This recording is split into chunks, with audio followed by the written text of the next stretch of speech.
Hi, everybody, it's Markiplier. Let me just shake the cobwebs out of my voice real quick. Hello, everybody. My name is Markiplier. It's Ben. It's Ben. You didn't do it, I was going to do it.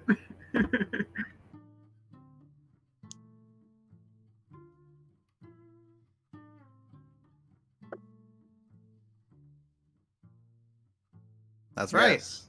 I call it tortilla. You said it right. You did a great job.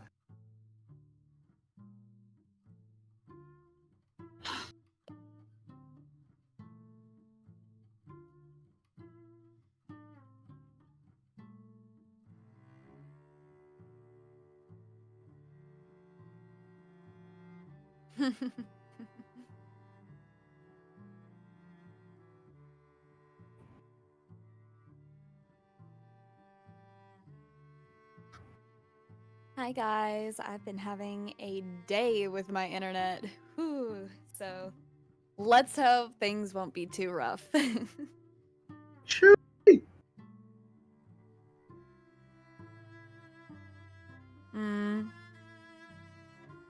That's kind of goodness. crazy. Okay. Oh no. Mel is silent. Oh no. It was bound to Silence happen. on I mean, we started with the votes. First Okay, Can't name was believe now, Discord has been silencing the LGBT community. all right. Going back. Mel, to you're the LGBT community, right? I am the LGBT community. Let's go run that Correct. back real quick on double speed. Hi everyone. Hi everyone. My name is Melanie. I'm here. My vocal cords are shit right now. The last couple weeks have been fucking hell. But we're here. And I'm here with Pearls. Hi, internet problems. Fuck. We have Drags. Hi, internet problems also fuck. We have Jez. It's going good right now, but My internet is we'll see. good, and I fixed my car's AC today, so Hell yeah. I'm basically winning. We have Beryl. I don't have any problems, except for not sleeping. Real. And last but not least, we have River. Actually, I am the least. That's it. That's it. I'm the least. Fucked. All right. You know something, Shy? You know something? I realized recently that even though I have a nice new mic, it doesn't pick up on a lot of the bass in my voice. Yeah, you sound a little higher than usual. I've never noticed. I put a lot of bass in it, and it doesn't come through. Time to get you a microphone preamp. Say it with your chest. I don't know what that means. It's a piece of hardware. Fuck. Sometimes audio mixers come pre-installed with a preamp, which is always really nice. The Focusrite series is a prime example of that. But Yeah, I've got the Yeah, 2i2, baby. and it's great. Yeah. I Audio also have a 2i fidelity. too. Delicious. But sometimes your mixer doesn't have a preamp, which is the mixer that I have been using for these streams the past the last year. And that's why I have to turn the gain up incredibly loud, and you would hear so much in the background. But now I'm on my old mixer, and it's so nice. It's so nice to be Nice. back to my Focusrite. Also, audio interfaces only work if you have XLR mics. They don't work with USB mics. But This we're is getting very into true.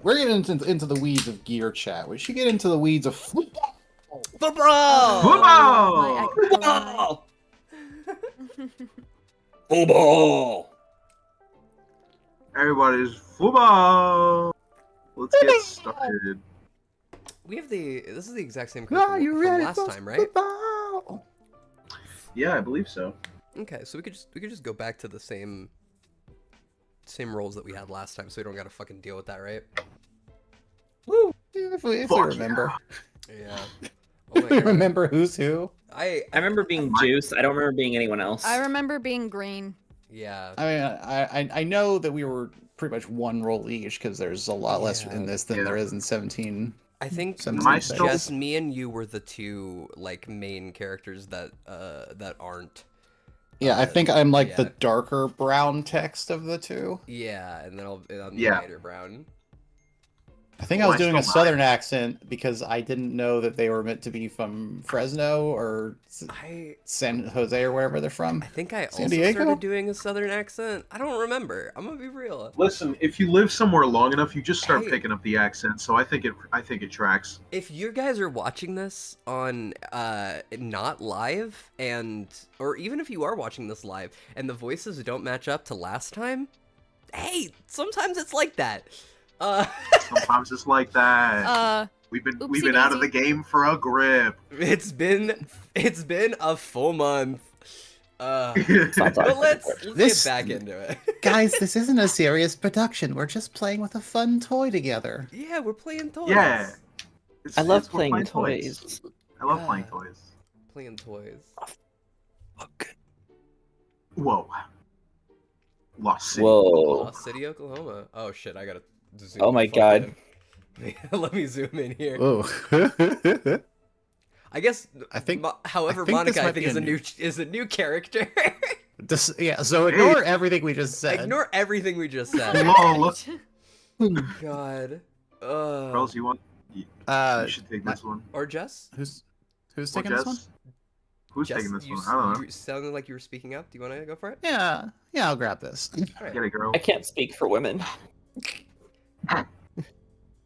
Hey, Coach, it's Monica. Yeah. No, still nothing. He keeps saying it was in a chest of some kind, like a treasure chest. Well, I don't know what's the difference between a regular chest and a treasure chest, besides the treasure. Yeah, I know. I'm not sure. UCLA is asking for an extension, though. They want us here 3 more days. I don't know.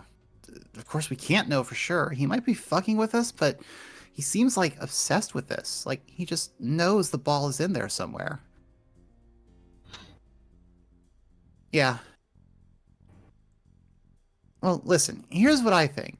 I think he really does believe the ball is there. I also think we've been here searching for a week, and the search area is about 28 acres. Oh my god. That's really not that big. There are 20 of us looking. We would have found it.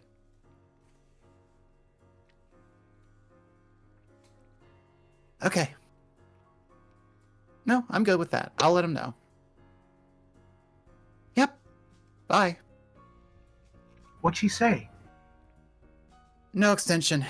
We gotta pack up at the end of the day. Yeah, I think we're wasting our time here. Did she tell you about the scoreboard? No? What? We moved up in the rankings. Look, this was just a minute ago.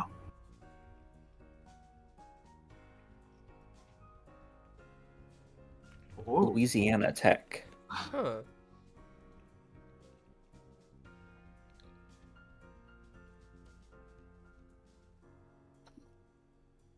Whoa! We're number 13, baby! Looks like Georgia had a little accident. Wonder what the hell... Wonder what the hell just happened out there. Don't know, don't care. We're tied with a million other teams, and I bet the rest of them actually know where their damn football is. Hey, 13 is 13. Yeah, we gotta celebrate. Maybe we can rent a private party up at that bar in Pryor Creek.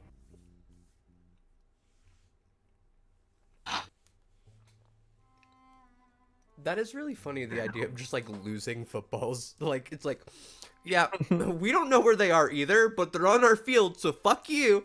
Like, That's fucking incredible. Field God. guide, Louisiana Tech. This is some fucking crazy LSAT data. I don't know what any of this means. Yeah, but, you know, the field only runs along the indoor part of the bar. I want to sit outside somewhere. Could go up to Hardy. Hardy, Nebraska? Yeah, I think that's the nearest bar if we keep going north. I don't know. We'll see what Coach thinks about it. Anyway, gonna go break the news to Grumpy. Not grumpy. You don't have to call him that. I mean, we've been around the dude for a week and all he does is mope around. Listen, if I fumbled, I might too. It was 63 years ago. Whatever, I'm gonna head up there. I'll be back. Where's he at? He was about at the 490,000th last time I saw him. Alright, I'll be back. Christ. It's a big search area. That's Holy a big shit. ass search area. Oh, it's out That's in the pretty woods fast. too. Oh, no. Yeah, you're never finding shit in there. Yeah, that ball's gone. That ball's gone forever. A bear ate it. The balls are inert.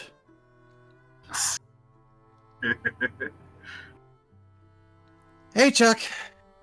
Hey, You see the scoreboard? nah. I was still looking. Georgia lost to football. This was just a few minutes ago.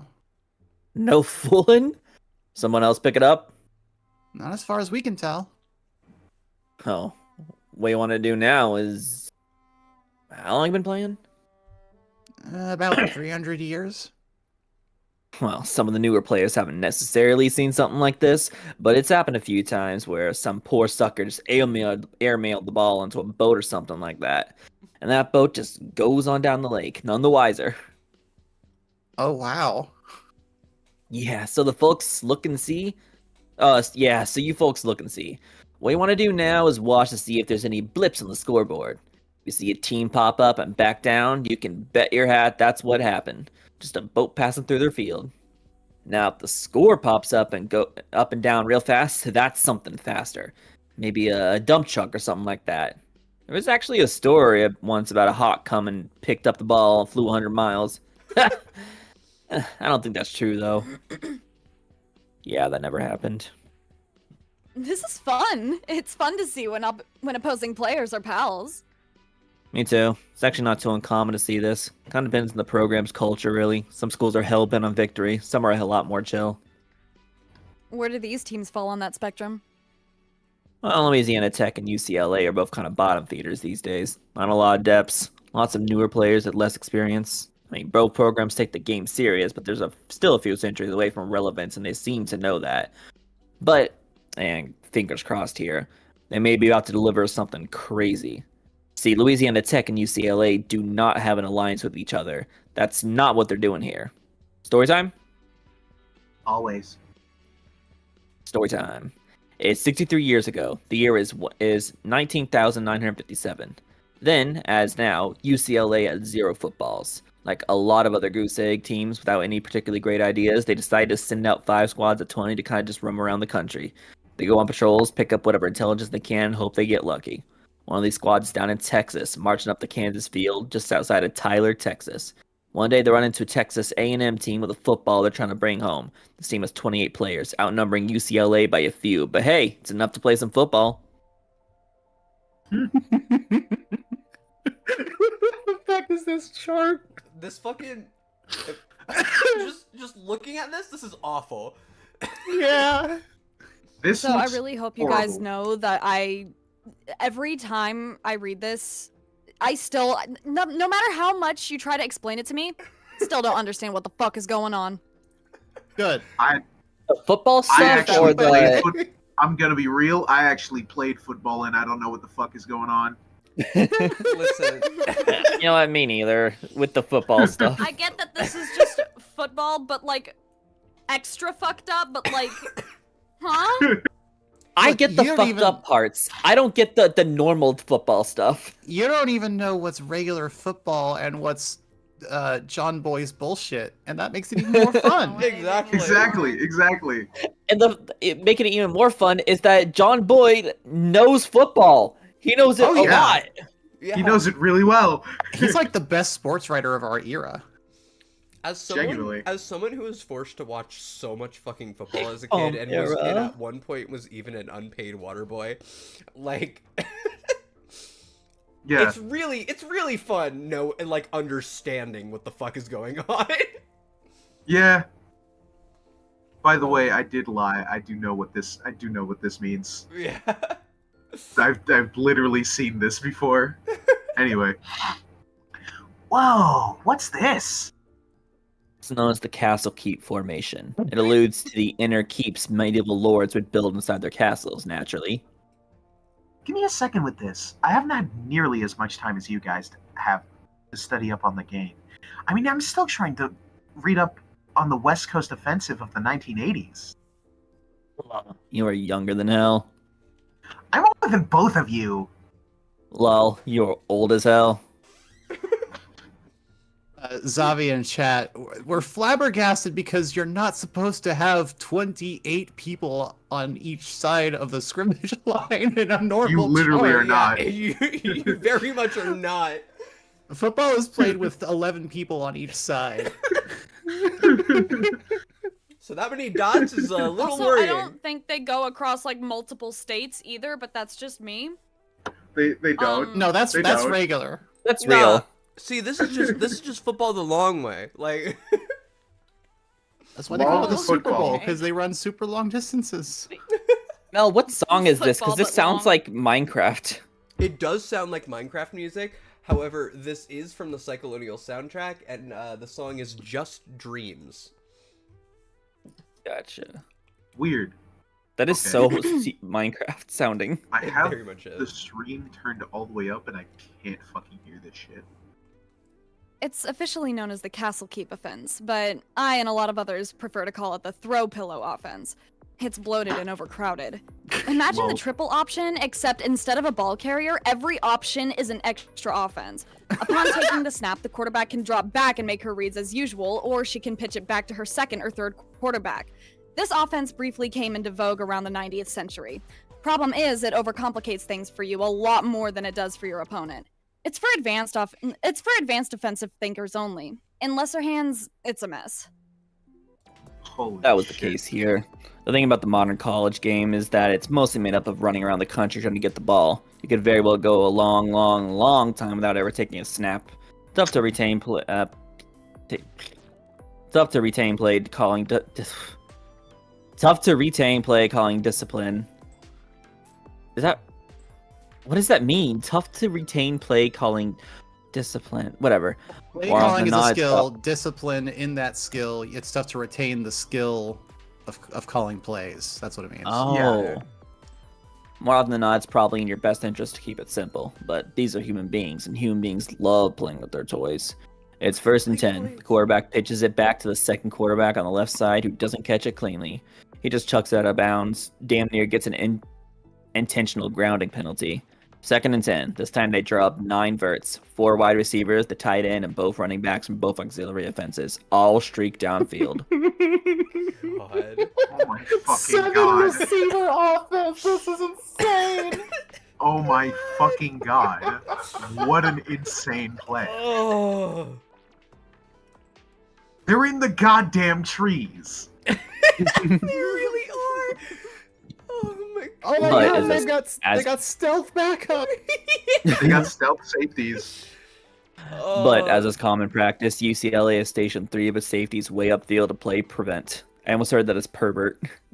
With the help of that little line of trees, they successfully break it up. Complete lack of imagination from A&M here, and they paid for it. All of a sudden, it's 3rd and 10. Now, if you turn the ball over on downs, it's not really the end of the world, right? UCLA would get the ball, but you still outnumber them. You can most likely stop them and get it back, but A&M is trying to get the hell out of Dodge. They're tired, and it's getting late. They want to make one huge gain and that lets them streak miles downfield and get this over with. So they call 9 verts again.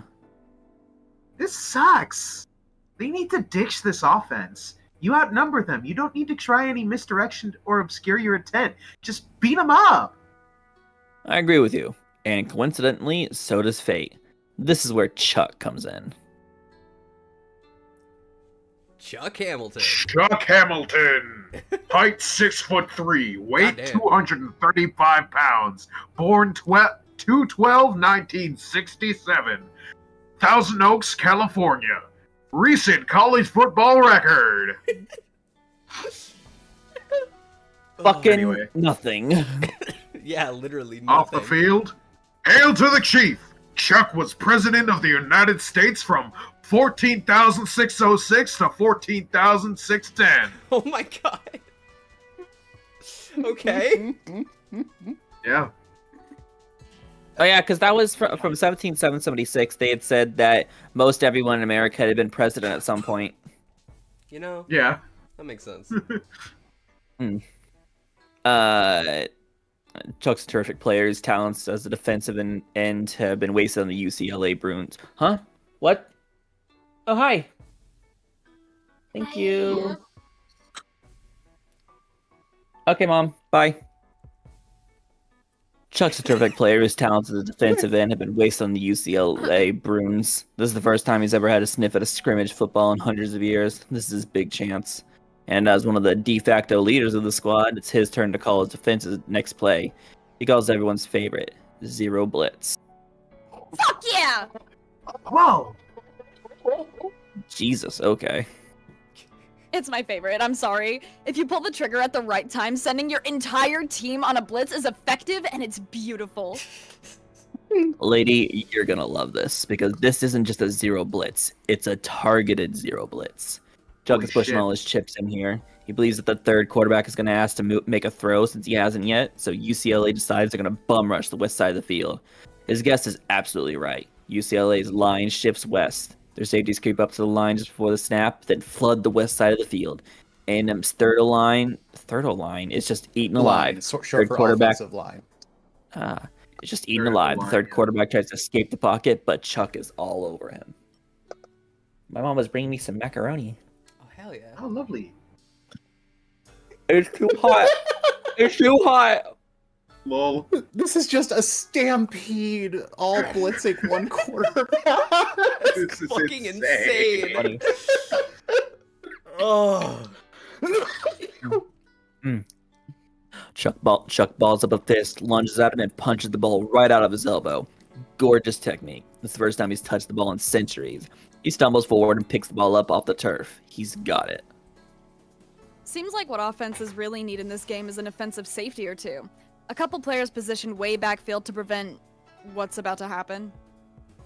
Yeah, if they did that, they almost certainly could have stopped him. There's something I think about often, and it ties into something we talked about last time around.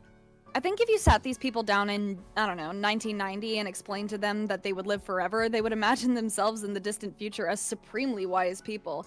They'd tell you, well, with all the time in the world, I'll come to understand everything in the world. I won't make mistakes anymore. I won't fuck up anymore. I'll become the best version of myself. And it might as well be true that they became the best versions of themselves. That version still screws up relationships and leaves their sweater on the plane. That version still plays million-yard football like it's 100-yard football. Insane. Uh-huh. And thank God, because that is how this little odyssey began. Oh my god. He Homie's just been kept running running. since forever. God, legit. Like fucking. Run, Forrest, run! He ran- Wait, how many states? Wait, how many states? Yeah, that's. Is that? Oh, he just won from it's- Texas to Oklahoma. Yeah. Oh my god. That's still a long fucking distance. Insane. That's a huge distance, yeah. That's still like 1,000 miles or something like that. Yeah.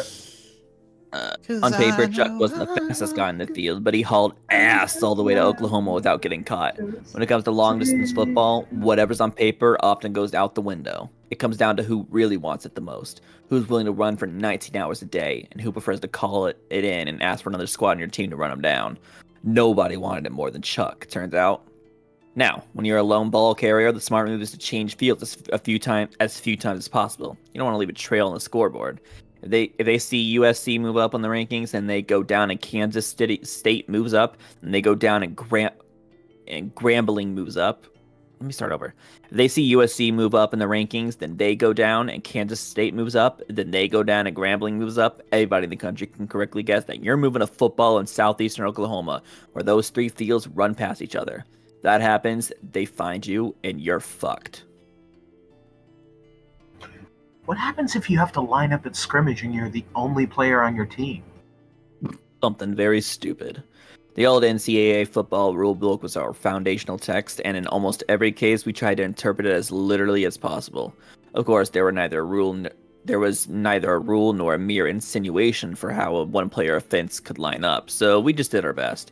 The only player lines up at a center and snaps the ball to nobody. In old football rules, this would be treated like a fumble is treated. Logically, it's legal for the center to then turn around and recover it.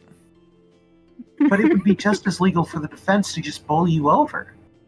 Yeah, it's a painful and humiliating experience. That's cool. That sucks. That's cool. Motion passes 2-1. So, back to our buddy Chuck here. He's made it around 200 miles north. He's trying to stay on the Kansas field a while longer, then cut northwest.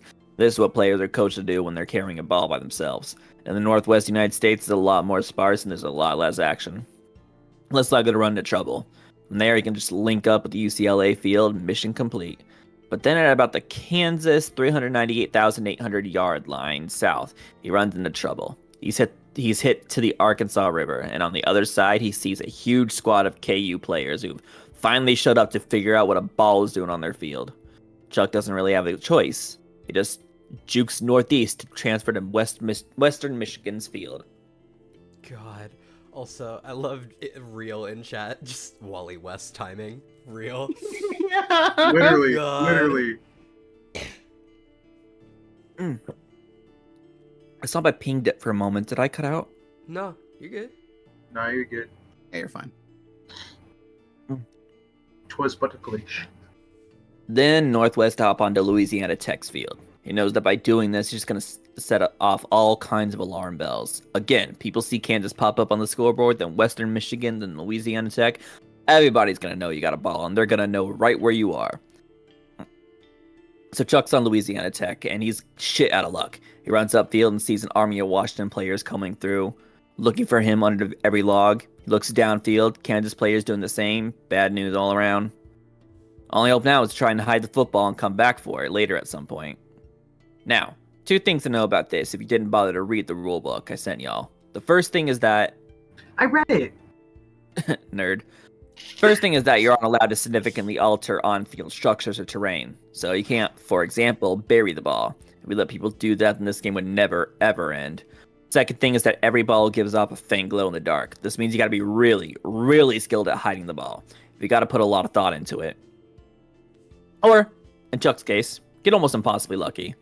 He's scurrying around in the hills outside of Lost City, desperately looking for somewhere to stash the ball, and eventually finds an old storage trunk.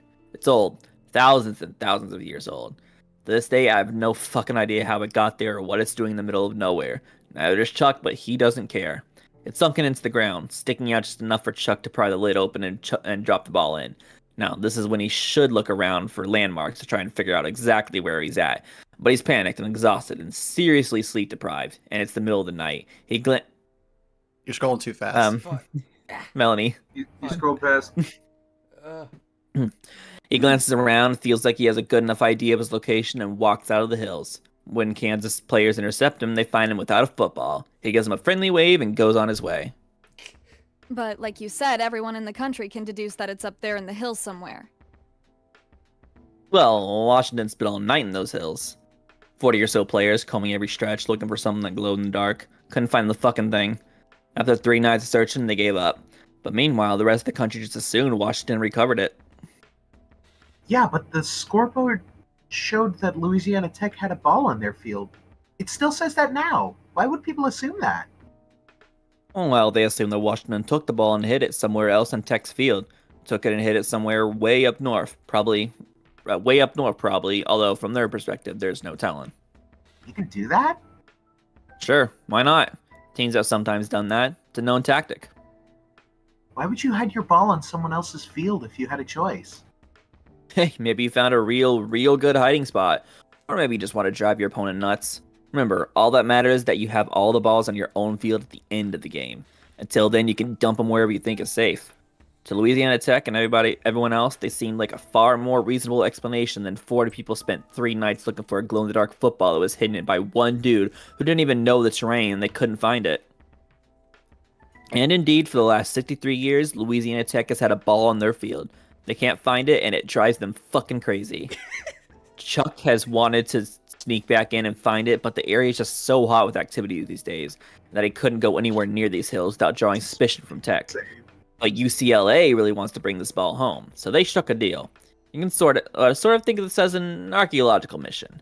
UCLA called up Louisiana Tech and was like, "Hey, we know exactly where it is. If you let Chuck here on your field for a few days to go get it, we'll challenge you to a conventional football game in your home field. Old school, 100-yard football with 100 players on each team. Winner takes the ball." Oh my god. Sorry, 100-yard football That's- with 100 players? That's the total team lineup. That's including all the people standing on the sidelines. They're Oh. not 100 Oh, people okay. on the field. Okay, at a got time. it. Never mind. Ugh. I thought they were about to do something crazy. Oh my god. Are we sure they're not? That's what I'm saying. Pearls.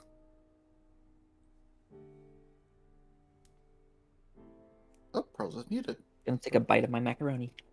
Alright. Also, for the chat, it's saying what happened. I never saw the first one. Sorry, I'm back. We have should go listen to the very, first one. You should go listen to the first one. But if you want just a quick rundown, every college football team has been given one ball, and their field goes basically forever. Until it the hits edges of the country. international waters or Yeah. a national border. Yeah. And And if your field crosses another team's field, you can enter onto their field. yeah, and the goal Important is to thing to have note, the though. footballs on your field. Yes. Important thing to note, though. The field is no wider than the actual physical football field. That Yeah, it's the standard 160-foot wide field. yeah. But it stretches on forever. The first one you'd go, if you want to find prior streams that we've done here on the VOFT channel, you can subscribe and hit the bell to get notified about future ones, and you can go on the VOFT Dubs YouTube channel and click the live tab, and you can find our prior live streams, which includes both the first stream of 20,020 as well as all the streams for 17776, which was the first story in this series. And Yeah, wanna don't explain forget what's going to on like there? the video. If Servine Corbett didn't watch the 1776, what's going on here? There's satellites watching football, Yeah, And it's humans are immortal, and and so humans they are spend immortal. all of their also. time just playing. And they Yeah. stop procreating. They can't procreate anymore. Yeah, but Wrong. they got nanotech that keeps them alive forever. So everyone that was alive in 2026 is still alive today, and no one was born after 2026. April 2026. W segue. So human culture is stagnant but everlasting. Yeah. But Yeah. also, no one has died since then. Exactly. Has nobody just The like people who are decided to old just got young. try and kill each other for fun just to see what happens? I They think have. I think they've realized that life is too precious when there's no new kids coming. That, but also That they also have, true. and it hasn't worked. It's that pretty just sounds sure. like hell to me. Yeah, they get into some existential shit. 1776 and 20,020 are really fucking good, and I highly recommend you do go back and listen to those because there's some incredible writing in here. No, absolutely, yeah. Go into how with humans have infinity ahead of them, their entire species just becomes about play. That is their Yeah. purpose in life now, to play. Yeah. Yeah. We should play get back to toys reading every this, day. but I definitely go back and read those because they're great reads. Yeah. Absolutely. Or watch the VODs! Either way. Let's get back to it. Yeah, we were at Pearls' line. Holy shit, this is what I want to see. Me too. Except I can't fucking find it!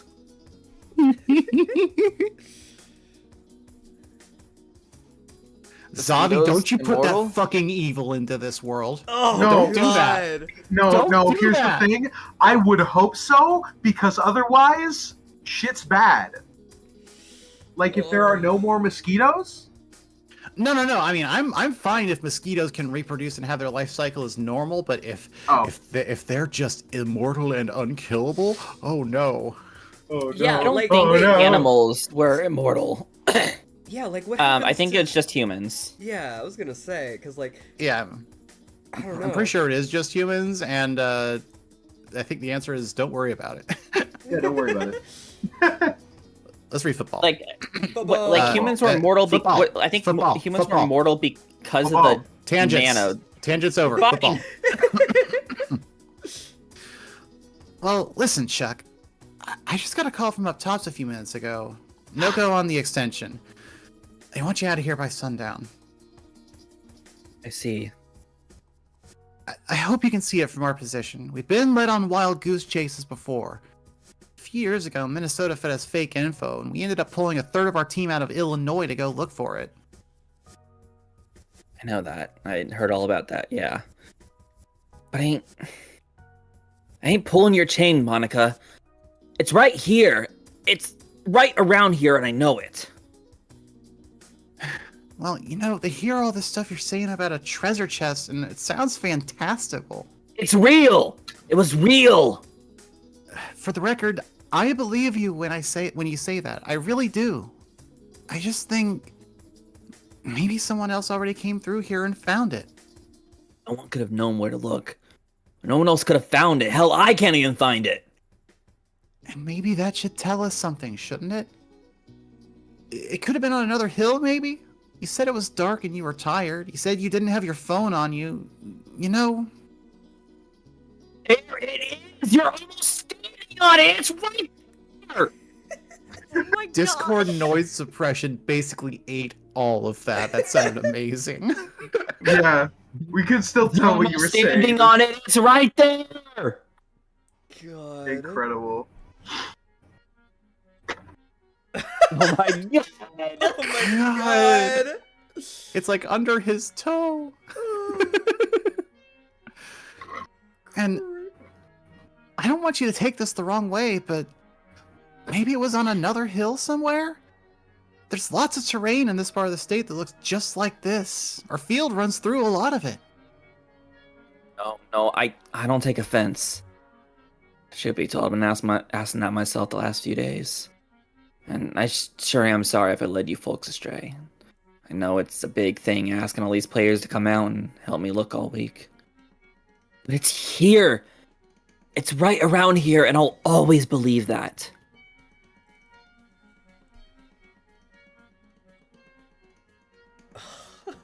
No. No! Oh,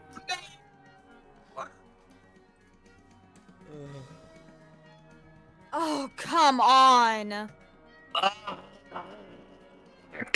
Fuck!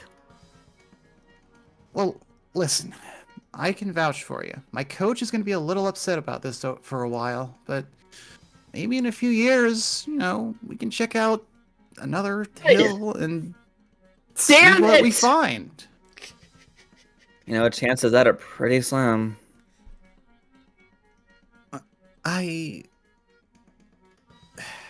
Yeah, they are. Hey, I mean, I understand. Please tell your coach I'm sorry. I think I might keep looking around here until sundown if it's all the same to you. I don't expect you to come with. Sure. I'll leave you to it. Hey, we're gonna be making some corned beef hash for dinner down at camp, you know, to celebrate our new ranking. You're welcome to join up when you're done. Might take you up on that, ma'am.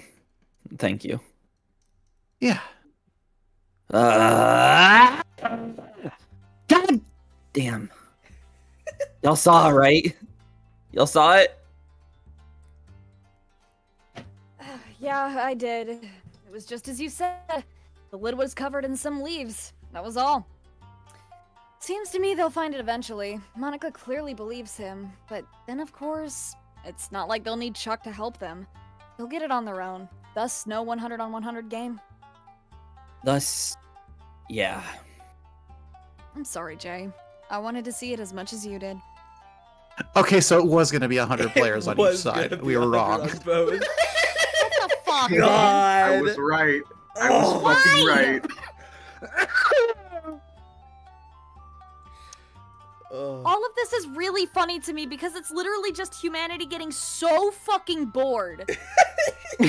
Yeah, They it's, just, it's a like, big it's- mood. Oh my god, I love it. This is how I feel great. every goddamn day. Hussey was so bored one day, he was like, what if I just write a comic about some kids playing a game that destroys the world? Yeah. Yeah. What if I did that? I mean, Yeah, I'll probably have it wrapped up in about a year. Yeah, Lol, about a year. lol. God. Anyway, It's a little on the nose, though, isn't it? Losing a football right near a place called a lost city. Well, if that's on the nose, then so is this. What's that? I found something. I think I know where this chest comes from. Do you have a minute? Let me check. Pioneer 10 console. Run upcoming-events.exe. Upcoming events calendar. November 8th, 2020. Happy birthday to Pioneer 9. March 2nd, 2021.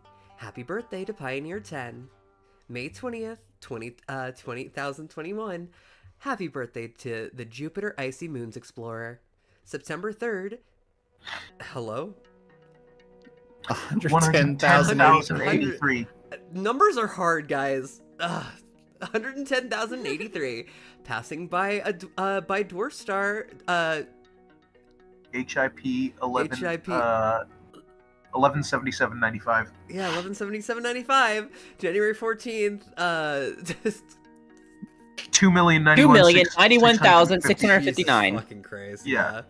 Yeah. God, I hate being dyslexic. Passing by Red Giant. Aldebaran? Yeah, sure. I think it's pronounced Aldebaran. Oh, Kind of like there we go. Aldebaran. Oh, holy shit.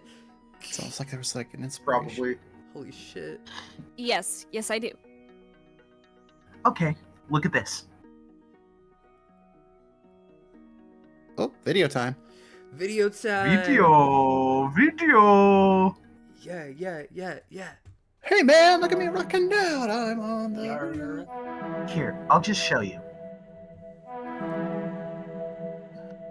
The James boys and the younger brothers. Jesse James, Frank James, Bob Younger, Cole Younger.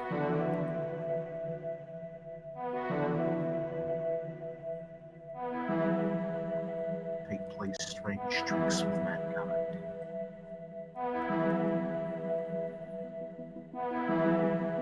Something more than 30 years ago, Cole Younger and the remainder of the band, headed by Jesse James, halted at Lost City during a driving blizzard of snow and sleet. Fuck. Fuck. Wait, we'll go back a sec.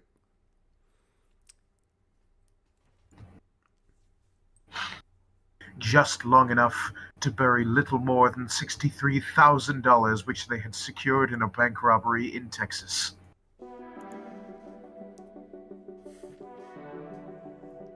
Goddamn.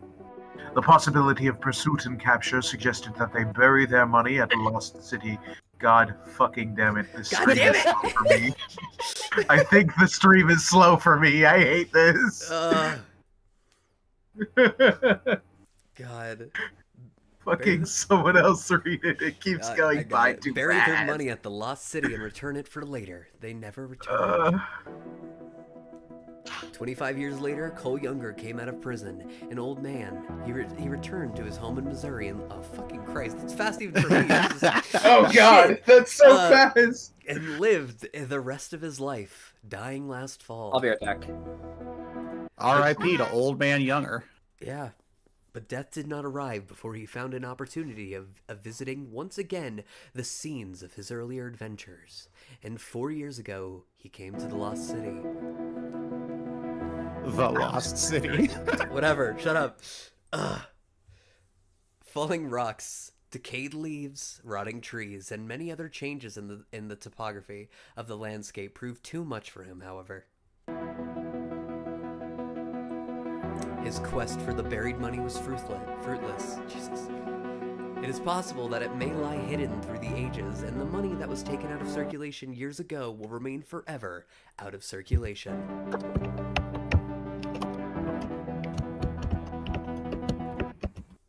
Oh shit, sorry. Wow. It's still in great shape. Ah, shit. Fuck it. What? Drax just left. Is it me? Yeah. Hi. I'm here. There we go. All right. Ready? I hit play. I'm good. The Nanomods must have designated it as a structure and maintained it. Of course, all his money has side rotted away. Sorry about your luck, idiot.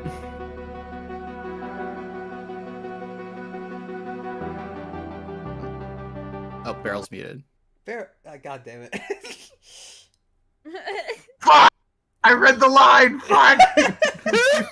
God damn it! Oh, come on. That's not nice. Wait, hold on. What do you know about... What do you know about the James Younger gang? Well, I was built by 20th century Americans, so let me see.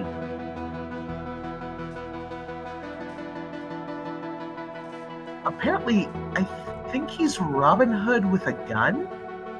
Oh, that's not right at all. It's not.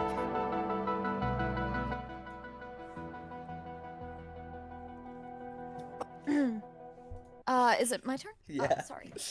Yes. Frankenstein's daughter? This is gonna be a Frankenstein's problem for you. daughter. This is gonna be a problem for you, Nine. It was for me. It still is for me sometimes. You've got a gift for research. Just remember that this is the country that turned Confederate mass murderers into Johnny Appleseed. Oh, this one's a classic. I love this movie. Y'all gotta see it. You actually watched this movie? Oh, absolutely not. It's just my favorite movie is all. What the fuck do you mean by that? Oh, great. Juice continues to not beat the fucking Dave Strider allegations. Legit. Genuinely. I understand it. I like the Roblox game Pressure. Never fucking played it. Never watched any gameplay. God. I don't know. Roblox is under some hot fire right now, actually. Oop, that's me. But Pressure isn't. What's the weirdest field? Geometrically, I mean.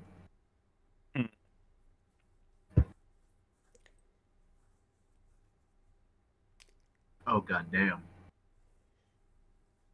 I feel like Well, it's San this Diego. dense region over here. Well, when I first started surveying the field, I was quietly hoping I'd find evidence of some kind of large. I just realized, I bet there's some space where there's so many overlaps that just give you just a big area to move around in. Like, yeah, right No, for here. real. Yeah. Right here. That's what I Holy was shit. thinking. That's what I was Yeah. thinking. Like the potential of having like maybe a whole park's worth of space to walk around and not have to worry about the 160 yards or feet or whatever of width. Yeah, but that also, really like, gives away field. where you're at, though. Also, like, right here. Yeah, but like imagine like living. Imagine living is crazy. Imagine living. Imagine Folks. living. They always have to like worry about like where they can actually go to get stuff like groceries and whatever. But just imagine like being in a really dense overlap area like that and having to worry far less about where the field actually sits. Dude, for real. And imagine if the world was made of pudding. I'm imagining it. All right, let's get Oh, back that's on tasty, but I don't think that's good. I think the What Earth if is the gonna world collapse. was made of glazed donuts?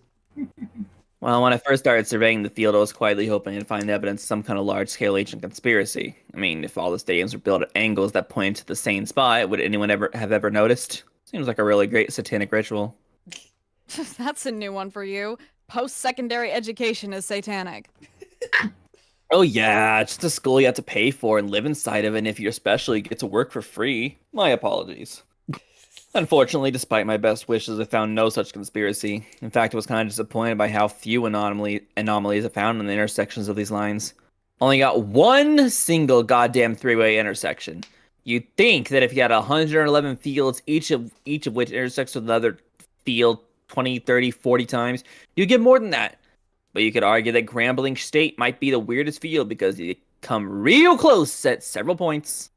See down here in the middle of the Mississippi area, Grambling State missed hitting the Iowa-Mississippi intersection by about 700 yards, which might sound like a lot, but considering their stadium is 90 miles away, that's a very near miss. Yeah, holy shit. More like a very near Mississippi. Hello. Very, very close. Also, I like that that's the Close to fucking Oregon. Mississippi Sea. Yeah. Oh my god. It's called the Western Interior Seaway. Get your paleontology right. Lol. And way up northwest in Oklahoma, a good 350 miles away from Eddie Robinson Stadium, an even more tragic near miss for the Tigers. If only the Texas and North Texas fields were 250 yards closer together, we could have had it. We would have had it.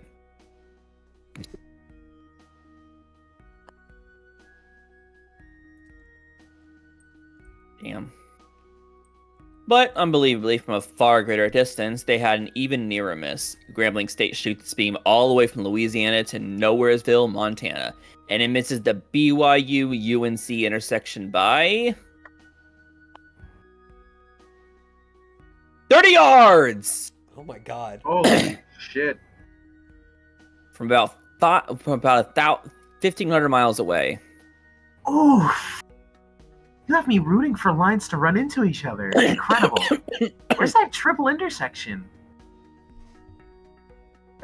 The one and only three-way intersection is right outside Hillsboro, Ohio, and it just barely counts.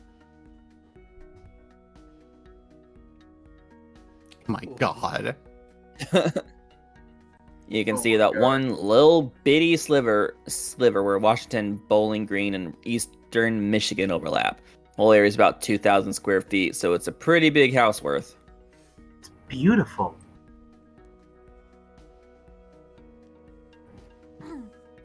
But this doesn't hold any tactical significance, right? No! Sometimes things can just be neat. Didn't say that they couldn't. Didn't say they couldn't. I just can't help but imagine a couple of rule changes that would infuse some interesting significance. Like if you... Beep, beep, beep, beep. Oh. What? What's that? What? Oh god! It's the extraterrestrial alert siren! We finally found someone out there! I can't believe it, after all this time! What?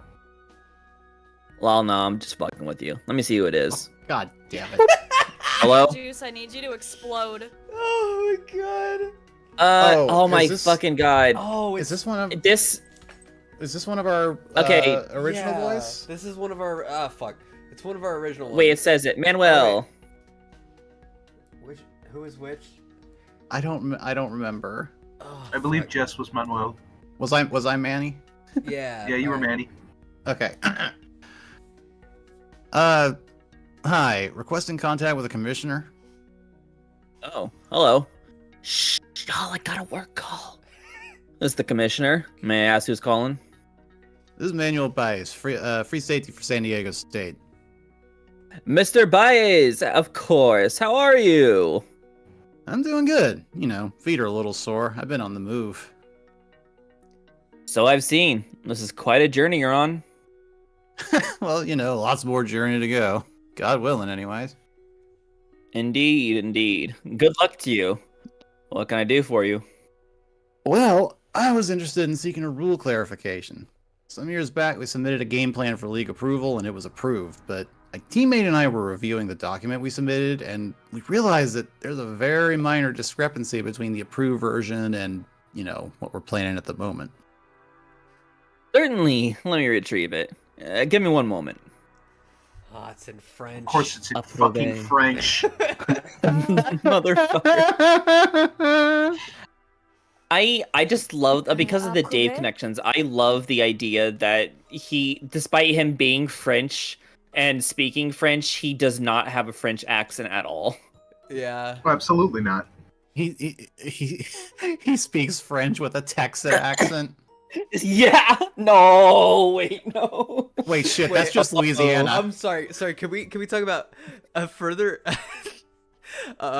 further adherent to addendum 203A of bowl game rules? See document. Cut it out with this fuck shit. Oh my god. God damn. Oh my god. Yeah. This is all from the PDF we read, Yeah. Yes. except for the fuck shit. He's just reiterating some of the stuff there. Yeah.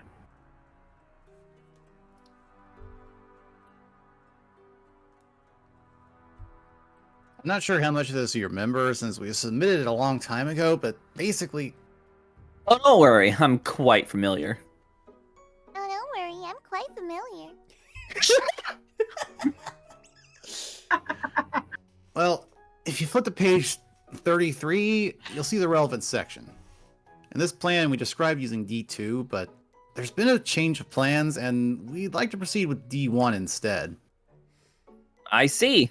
I'm happy to assist you. Happy to assist. I'll tell you what. I'll send some relevant rule documents, and we can review them together. I'm sure we can find a solution. Look at this fucking herb. Oh, yes, sir. I'm happy to assist, sir. Lady, I am at work, okay? Lol, you have a job. You know what? Fuck y'all. I'm taking this private. I'm sorry for the delay, Mr. Baez. If you would kindly look first at Appendix G of the. But by the way, I've heard John Boys Wow. use that term. I think that is pronounced herb as like a Herb? nickname for someone. Yeah, Oh, okay. Probably Don't know herb. that. I also thought it was herb. I'll Wow. be real. I have never seen him like that. He's so buttoned up. I don't even recognize him. I guess commissioner is a job he takes seriously. For once. I love the open door policy. Wouldn't have guessed he'd have that kind of relationship with the players. I think I know what he's doing. Every sports commissioner is hated. That's always been the rule. Go to a draft and announce the picks, show up for a game, whatever, and you're always booed. Whenever something goes wrong, it's your fault. He's trying to counteract that. God, he's trying.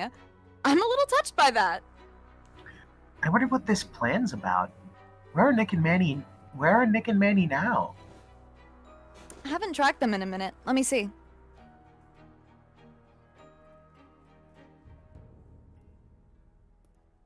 Oh, they split up. What the hell?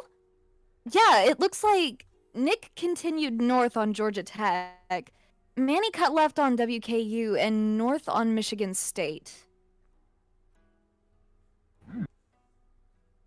Petros and Coalfield, Tennessee. Wow, I wonder what's in that area. Wow. Wow, holy shit. Baby. God. Look, they're up in Tennessee. Manny's Far, just baby. outside of Emory Gap and Nick's up in the hills. Did you notice a scoreboard change? Nope. Nick must have all the footballs on the Georgia Tech field still. Oh, yep.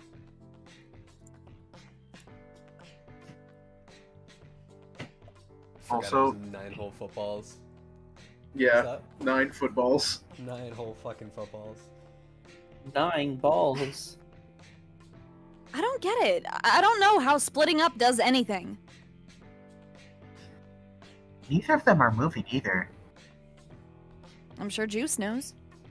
Fuck that. Let's try and figure it out ourselves.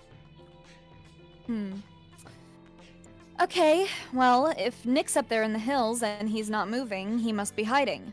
Seems like a good hiding place, too. That might be all that's happening there. Nick took the footballs and is hiding out in the hills indefinitely. Manny is roving around various fields and trying to gain intelligence and find out where opposing players are. Then one day, months or years from now, Manny decides that the coast is clear in the region, and he and Nick take the footballs and make a run for it. One guy doing all that scouting? God, you might be right, but that would take forever. Of course, if you're gonna hide out forever, I can't think of a better spot. What a miserable scrap of land to try and comb through. Yeah, you see those? The structures just west of the field? Oh god. Okay, what the fuck?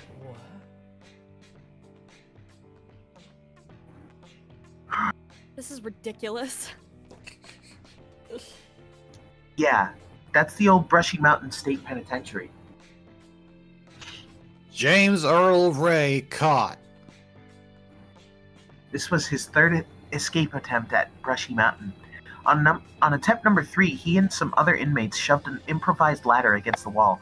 The guard in the nearest tower panicked, tripped over his rifle, fell against the door, and locked himself inside. He was the one guy who could have stopped him. He'd conquered man's architecture. Next up was nature's, and the mountains crushed him. Across 2.5 days, he didn't even make it 10 miles. They found him lying on his back, too exhausted to move. I remember this. When I first woke up, I scanned my residual memory first, looking for transmissions of the things I'd picked up in the first few years after I was launched. It wasn't until later that I came to realize who he was and what he'd done. At the time, I only thought about the mountains. I was traveling through the universe at 7 miles per second without even giving the slightest effort. I considered what it would feel like to move with difficulty.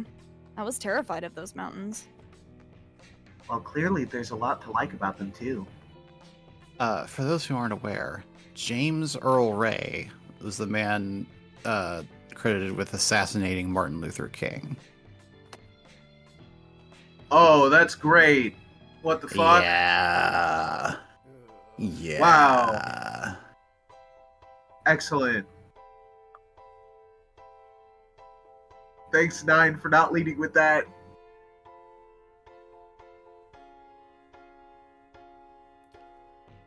That fucking blows. And there they go. Yeah, Parting ways. there they go.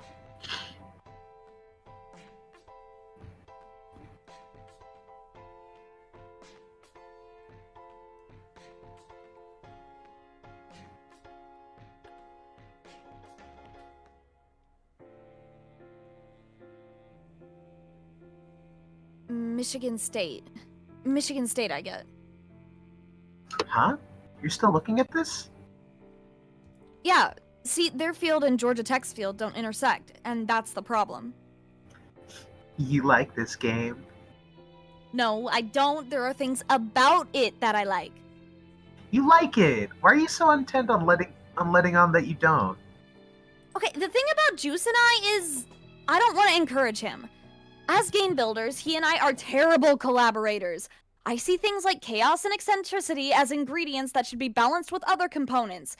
He wants to make the whole casserole out of them, and I can only say no so many times without coming off as some sort of harpy. He's the fun one, and by default, I'm the boring one. You know I love him, but after all these years, I've lost the desire to encourage him. This game means a lot to him, though. Clearly it's different. I don't know. What do you think about it? The game itself?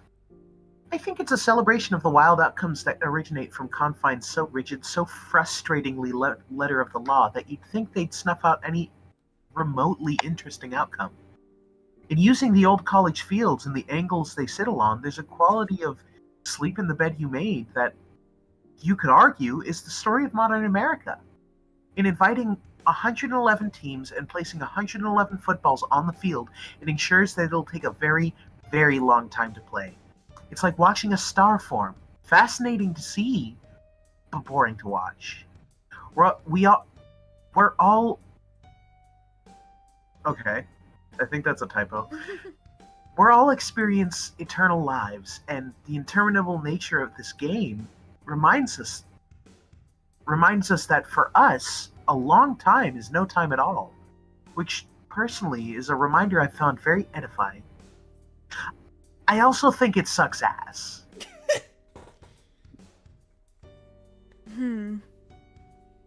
So tell me what you're looking at. Okay. Suppose Nick and Manny were somehow able to hop directly from Georgia Tech's field to Michigan State's field and take their 9 footballs with them. Those 9, naturally, would add to Michigan State's... Those 9, naturally, would add to Michigan State's score. This is the change we'd see on the scoreboard. Okay. Of course, Georgia Tech falls out of the top 5 entirely. Consequently, all the other teams here are bumped up a spot. But Michigan State doesn't move, since they were the number 1 team to begin with. But teams only have access to scoreboards that only display the number of footballs that they themselves possess. So, if you're most teams, all you see is this. Huh.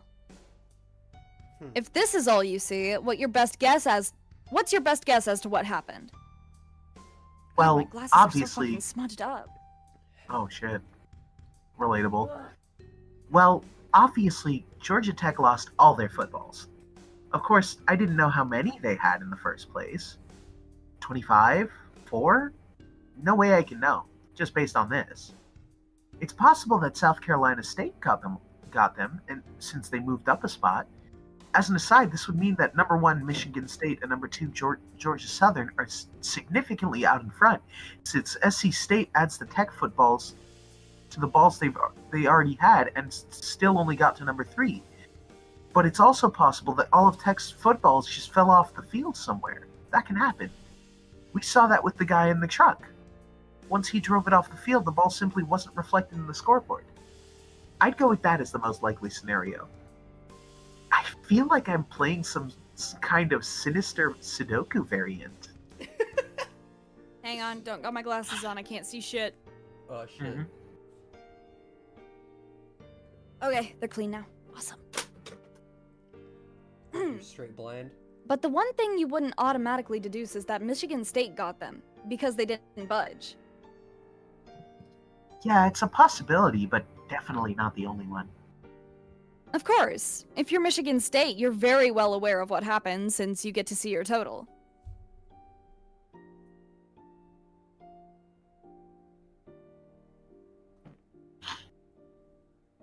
So, if you're Nick and Manny, Michigan State is going to be looking for you, even if they don't necessarily know who you are or where on your field you are.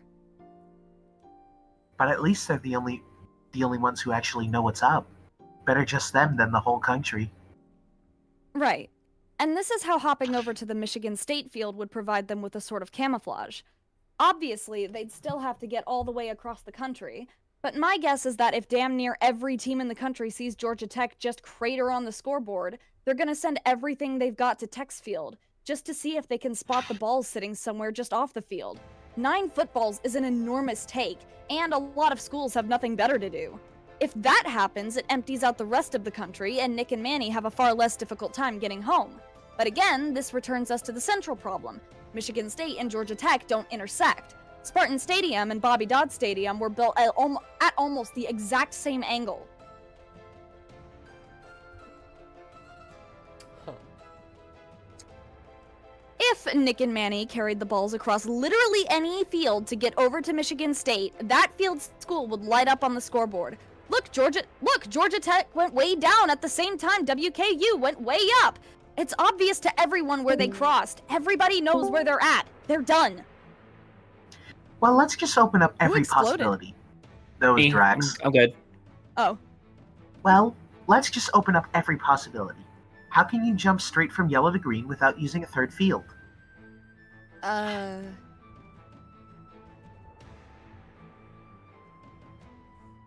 Let's get some ideas going, no matter how stupid. For example, Nick could throw it to Manny. The fields are 10 miles apart. Right, he can't throw it 10 miles, that's why I said stupid. Obviously, the option is just to try to run across it. Oh my god, my eyes. What is up? They're crossing a lot. I don't know why I'm having such a hard time reading it. I think it's like the solid color on the purely black background that's fucking me up. Real. That's oh my real. god. That's so real. Obviously, the option is to just take me out and shoot me, old Yeller style. I can't. No. Oh my god. The option to just try to run across is on the table, but they only have 18 minutes of out of bounds time saved up. Not possible. Let me just go down the list. They can't drive, right? Nope, against the rules. You can't drive anything of any kind. No steering. No bicycles then. Nope. You can't ask someone who lives nearby to just deliver it for you? No, non-players are completely forbidden from knowingly interacting with the ball in any way. And no, you cannot strap the football to a trained animal. Clearly, if the guy in the truck is any indication, it's legal for a non-player to unknowingly transport the ball. There might be something here. Suppose someone works here and lives here.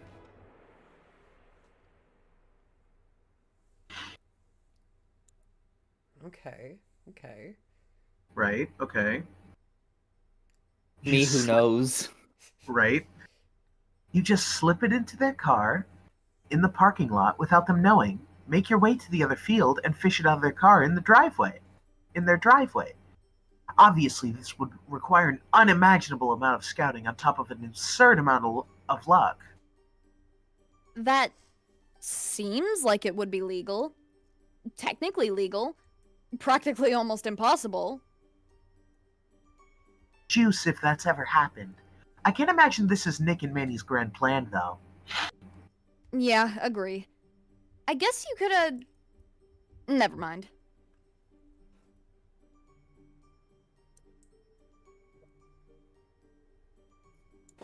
The what didn't come through if you said Did that what? come through? What? Nah, it's illegal anyway. No ropes longer than 100 feet. It's stupid, never mind. Oh!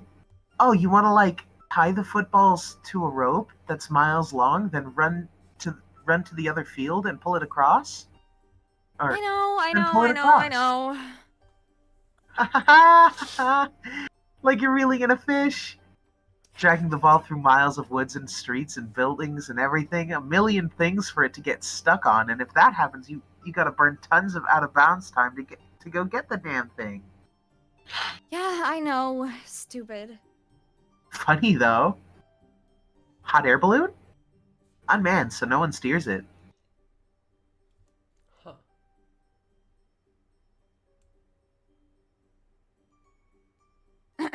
With no one in it? I guess you could, but you'd have no fucking idea where it would end up. Probably the middle of nowhere. Trying to think of natural forces of some kind. Tornado? Alright, Nancy. Oh, Woo, downriver! Nancy! Just set it in the water. Worked for Moses. Okay, yeah, that's been done. I've seen it in other games. But in those games, you weren't confined. You could run around wherever you needed to go get it. Jesus Christ, what is my problem? I just need to get closer to the fucking screen. Oh my god. It's pretty slow and very dicey. Really easy for the river to dump the ball on a bank somewhere, even if you set it in a canoe or something. Even then, tough to predict rivers. If you aren't positioned right, it could very easily get past you, and then it's just gone. Real quick. I gotta, like, leave stream. Oh shit. Oh no.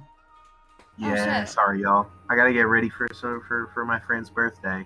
Oh, that's Oh, okay. that's- Nice. social time is important. Go have fun with that. Yeah. Have fun. Alright. River, take Yeah. my lines. Take my lines, River.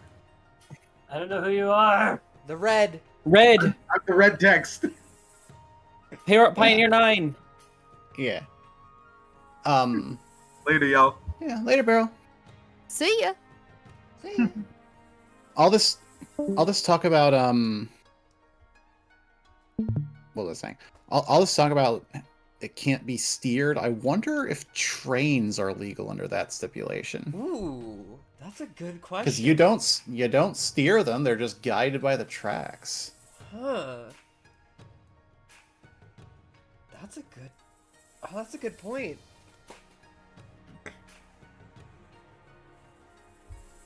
Huh. Now watch it be something way more off, like out of out of pocket than that. Yeah. Me who knows. You who knows. River. River. River? River? I have to resolve something. Oh my god, we're dropping like flies.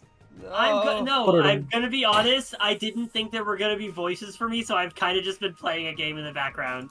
How could you? What you playing? Oh my god. Creatures of Sonaria. I need to get to a place where my Caveratus won't get killed. Oh my god.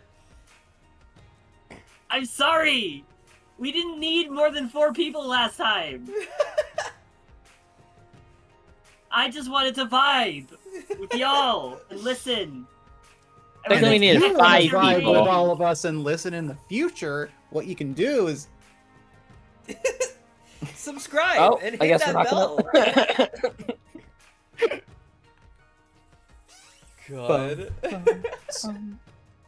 subscribe, hit the bell, playlists, tabs, old VODs, videos. Ah! Beryl in chat saying, "I have died and gone to heaven now." Is the live chat heaven?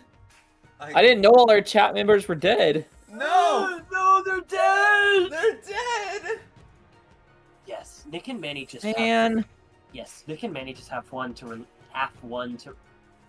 Nick and Manny just have one to release it and one to catch it. I think they're invested. I think they. Hold on. Pioneer 9 is she/her, right? Pioneer 9 is... They them. Yeah. Oh wait, red one, the red one. Yeah. I assigned feminine voice to them in my head. Yeah, Nick and Manny just have one to release it and one to catch it. I think we've invested way too many years into this to gamble it on something like that.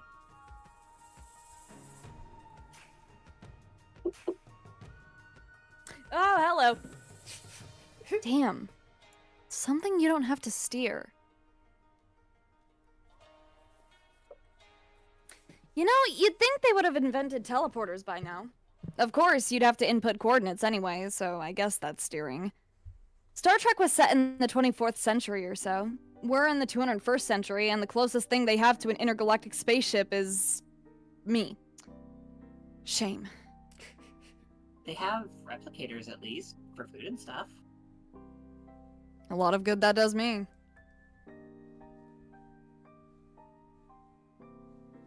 Hang on. Train! Holy shit. Oh A shit. train? A train's a vehicle. There's nothing in the book that specifically outlaws vehicles, though. Just no steering. You steer a train, though, clearly. When you move the switches, you're essentially steering. I need you all to know No, I no. did not read this. That was entirely a live guess. Holy It was, shit. but it was so good when I heard it. Uh, You don't, though. It's automated. All you're doing is firing it up and shoving it down the track. Where it goes from there is out of your hands. Well, which line is nearest to Nick and... I already looked it up. This one.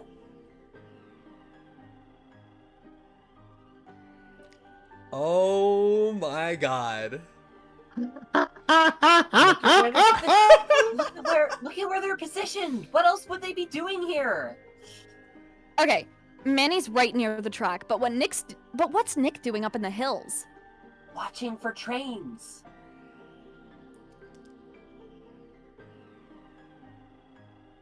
From up here, he has a great view of Oliver Springs. He can safely watch for any trains coming through the area.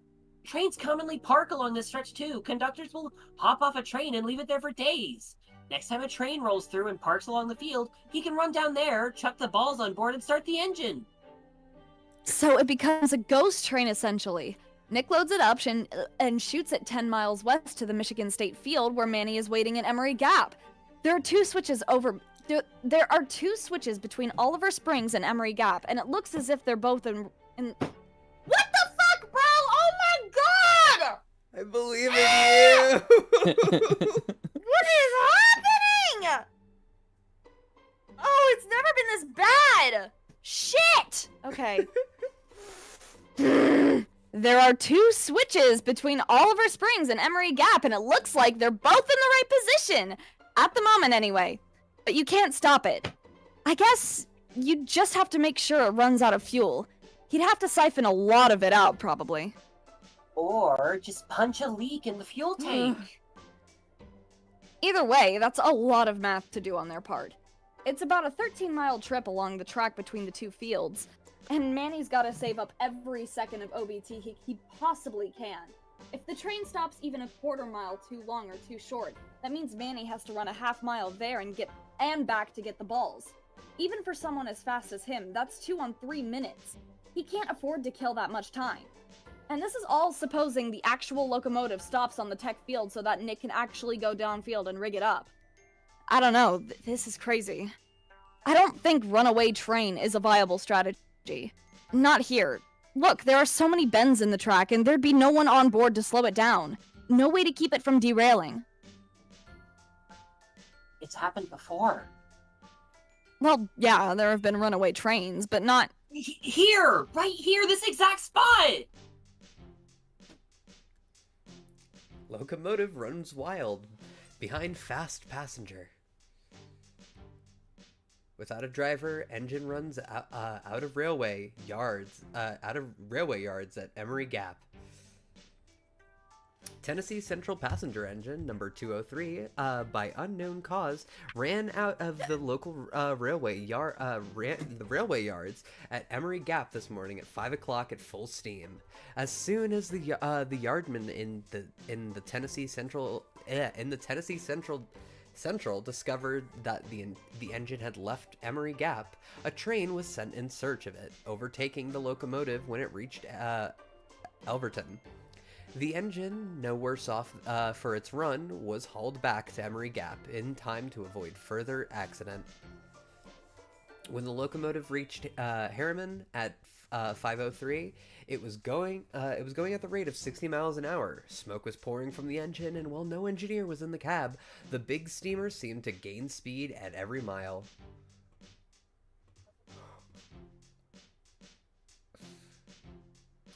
Oh my god. This is it. This is what they're doing.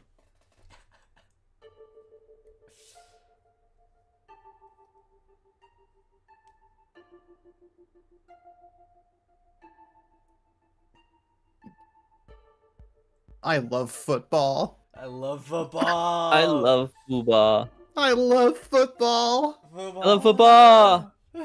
Football!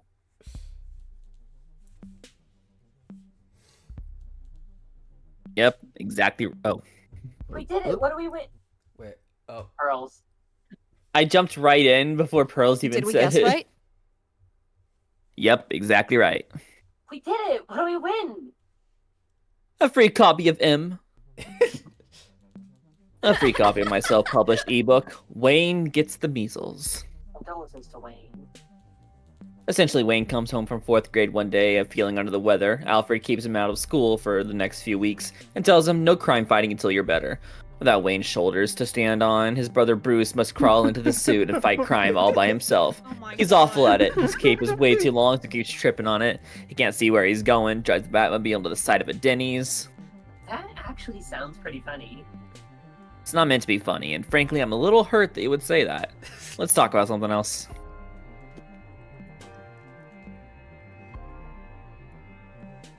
Right, need to pause it. When you were writing the rulebook, did you leave this train loophole on purpose? No, I honestly thought I made it illegal. Northwestern's field runs along a train depot in Chicago. Some time back, they approached me and argued that since you don't steer trains, they're legal. I had no choice but to rule in their favor. Ultimately, though, they couldn't find a way to make it useful. Yeah, it seems like the use cases are a bit limited. This would certainly be the first effective use of a train we've ever seen in this game.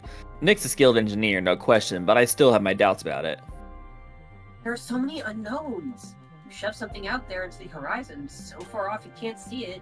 You have no control over where it goes. You just hope it finds its way. You would know a little something about that.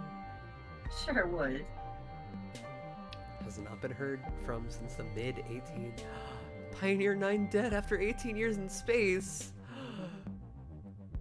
Oh, No, they killed my Pookie. it's now officially dead. I think we read through some of those same articles in 17776. I think so, yeah. I remember those quotes about being comatose and now officially Figured dead it and whatnot. out! Oh. God, this is if they pull this off, this is gonna be so fucking cool. Oh, They're about to pull off the Grand Slam. the Grand Slam. The Slamwich Supreme, if you will. All right, send a few files over. You should get them in a minute. All right. When's the last time you were in Tennessee, Mike? Wait, what? Oh wait, fuck. Are we these not the same Are people? these? I think these are the same two. I mean, these are Also, these are the two who characters. are carrying the balls from Georgia. So, I think it's us. Anyway, long time, man, long time. Probably 800-900 years ago. Wait, shit, let me get the music back on. You should make a trip here sometime. Trees are beautiful in the fall, especially if you can get up high somewhere. You see any of those big neon signs when you cross the state line? Nah, not really. When you cross into Tennessee from the tech field, you just pass through the woods. So I lived in Georgia way back. The big thing everybody did was, basically all fireworks are illegal in Georgia, right? Like you can get sparklers, but that's about it. Yeah. So everybody would just drive up to Tennessee where you could buy any kind of fireworks you wanted. It was all legal. As soon as you crossed into Tennessee on I-75, you get a sunburn from all the neon signs for fireworks places. So it was like a religious pilgrimage. Yeah, exactly. I remember one time me and my dude, his name was Nick too, actually. We got this thing that was like a super-powered Roman candle, and Nick was a fucking idiot. And we're on his front porch, which is like screened in, and he decides he's gonna shoot it off right there and then. Oh no. And I swear to God, when the nanobots detect that something's about to go real bad, it's not like normal where you can't actually see them. If it's an emergency, you can actually see a cloud of them. Yeah, sure. You can almost hear them like, oh shit, like they're mad. And I'm telling you, a cloud shot up off the ground and knocked the lighter out of his hand. Holy shit. I swear, those fucking nanos have emotions. Or maybe just one emotion. They just get annoyed with you having to save people from danger for the rest of time. They should be able to talk. Yeah. Like if you're about to set off a Roman candle indoors and you hear a big booming voice out of nowhere. Danger! Danger! Idiot is near! Halt, citizen! Warning! Warning! You are dumb as fuck! Mike Batiste. Grambling State. Yeah, so these are different guys, but still. You left the San Diego guys? Nah, they're not the San Diego guys. No, did you think they were? Oh yeah. I thought they were. I thought we both thought they were. Yeah, when it started. Yeah, the start you said Mike. Yeah. I didn't remember anyone's names. Mike does not To be fair, I don't remember these It's characters. Nick and Manny. It's been 3 They've weeks. been talking about them. Mike does not particularly enjoy crossword puzzles. The fun, I guess. Done of you before. Obviously, but I don't really have an opinion on them one way or another. It's each their own. I love that that's the most important thing they could think of. The fuck was that? Is that the end of the song? Yeah, that's the end of the song.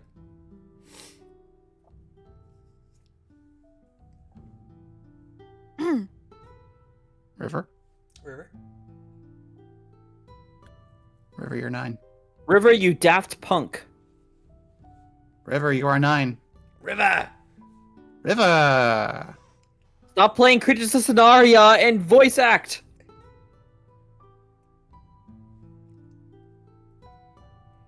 River? River, I'm going to blow up your house. What? River! It's you! Senora Stop Rio, playing vaya aquí. Roblox! Ahora. Fantastic. Stop playing interview from Roblox. the Card Company here. Reads like a Nixon Frost interview. I guess when you issue a football card for the same guy for 2,000 years, you start to run dry. Looks like San Diego State and Grambling State have a partnership or something. That's why Nick and Mike are talking. Yep, makes sense for both of them. Both programs are basically totally irrelevant on the scoreboard. Grambling has 0 footballs, SDSU only has 1 because nobody's bothered to run across the desert and play for it. Now the program's on anybody's radar. Okay. Okay, so dark yellow is Mike, the new guy, Yeah, and then and then so white is this- white is Nick, who was you before. Yeah, so that is still correct. I was doing the correct Okay. voice. You were right. Why I is wasn't. Nick... Wait, why is Nick white? Wait, it was like a reddish color before. Oh my god, you can't just ask people why they're white.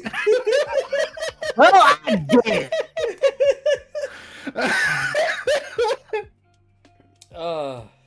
I was wrong to take these mic lines. So does anyone else want to claim them?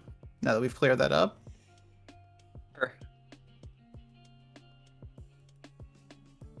River? God damn it, River. There's nothing for me to read here. We're saying We're asking you to take Mike. I don't want Mike. You want to Oh play my creature God. scenario? Well, Juice talks way too much, so I can't. Oh my god. Where the fuck is Grambling? Okay, Louisiana. Alright, so Louisiana people talk like this. Alright. LMAO. Alright, I got him. Appreciate you taking a look. It's good to have another set of eyes on it. What the fuck is this handwriting, man? You write this with your right hand? Oh god, yeah. Fucking handwriting. Oh my god. 510 miles per gallon. These doing fuel Jesus. calculations for the train. Oh. Well, Looking at is John Boy's actual handwriting. this is Probably. this is kind of like my handwriting. I'm gonna be real. It's not even bad! Well, yeah, I'm right-handed. How do y'all do that? Right-handed, I mean. I don't know. I just do. It's so weird when people write right-handed. Like, whenever I try to do it, comes out all fucked up looking. Okay, you got 500 ton miles per gallon here. You know that varies a lot depending on the locomotive, and that's only at full speed. Yeah, I figured it was good enough guess since I have no idea what kind of locomotive is gonna pull up. And then around 100 tons per a subsequent car if it's full of cargo. You gotta push all just over 13 miles. I mean... This fucking calculations. Oh.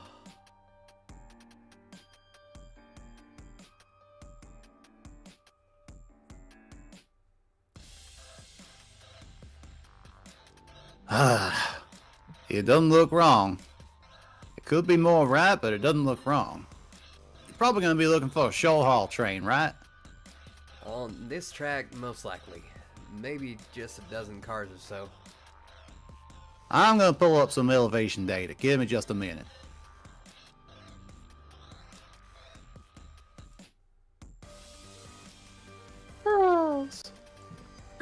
My bad. Once again, I enjoy it when players from opposing teams are pals. This one seems like an actual alliance. Yep, Grambling's really the only team that takes SDSU seriously. Nick and Manny hit them up a while back because, unlike a lot of programs, Grambling actually does the shit they say they're gonna do. Right now, they can offer SDSU assistance while play calling, which they need badly right now. Grambling has some players in the team who are engineers, mathematicians, whatnot. Folks who are really useful when you're trying to put together a game plan. Remember though, SDSU is a joke. Almost all their players are players on paper only. Here, look at the out of bounds time for this roster.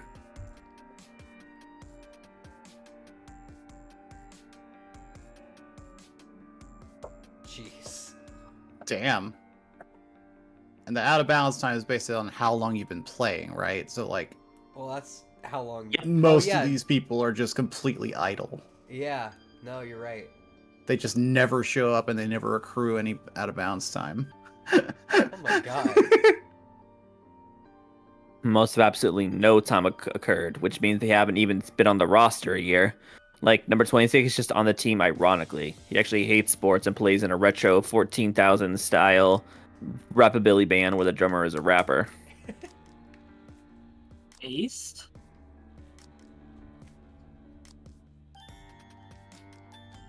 You gonna read your line? River? What rapability? That's not what that says. It's What's rapability? What's rapability? I'll let you solve that puzzle. Oh no, not rockabilly rap. Christ! Easily the best possible genre of music. Eternal life and heaven are not the same thing, turns out. Anyway, point is, most of these players sign up as a joke. As a joke, yeah. Or maybe to just fulfill some dream they have of being a football player, if only on paper. Although there are others who deuce it up and are fully intent on taking it all serious. They think they can do it, and for a few years or decades or even centuries they do. But it's like, alright, being a San Diego State player means that in order to actually play the game, you have to run that 5-mile stretch across the desert. If you're a very well-conditioned athlete, you can make it in 30 minutes. 30 minutes is 18,000 seconds. 1,800 seconds. You get 1 second of out-of-bounds time per year, so you need to wait around for almost 2,000 years. But hey, in the meantime, enjoy the city of San Diego! Oh, what I meant to say is, enjoy this little ass sliver of San Diego! Enjoy the one coffee shop you got. Enjoy the 34 square feet in the dining area of that Thai place you love. It's a great spot. Make friends with the people whose lawns you can legally wander around in. People love it when you do that. Enjoy your stay. Let's touch base in 18 goddamn centuries. Oh my god. Incredible. So nobody says. Least of all, And somebody Nick and with any Manny kind only of stayed talent for because this they game. were. What? And Nick and Manny only stuck with it because, like, they're husbands. Yeah. They have each other. Least of all, somebody with any kind of talent for this game. Players, planners, whoever. Recruiting must be a nightmare. Nick and Manny have a coach and a couple rookies who stand around doing jack shit, mostly, still hundreds and hundreds of years away from the day they'll get to actually play football. Who knows how much longer they're gonna last? God, they've got nobody. That's why they need Grambling.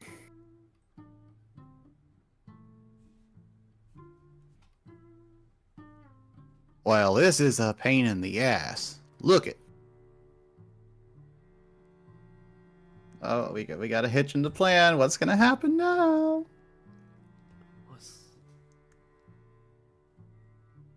Oh no. Oh. Oh, that's a big uphill section. Oh. Oh yeah. That stretch Or around downhill, El- or rather, I guess if they're going left to right, yeah. Yeah. That stretch around Elberton. I was trying to figure out how to use that. It drops about 100 Bye, feet Beryl. there. Bye, Beryl. Bye, Beryl. It drops about 100 feet there, Bye-bye. but it makes a few slight curves along that stretch that'll slow it down. What do you think? Man, we're still flying blind here. We can't go walk down the track and scout it out. We got no idea what condition the track's in, how much it banks, where it banks. We don't even know what kind of train you're gonna get. Going downhill like that is gonna give you a little push for sure, but you can't read it anywhere near precise enough for you to make an intelligent call on how much fuel you need. Plan on it, but don't use it, you know?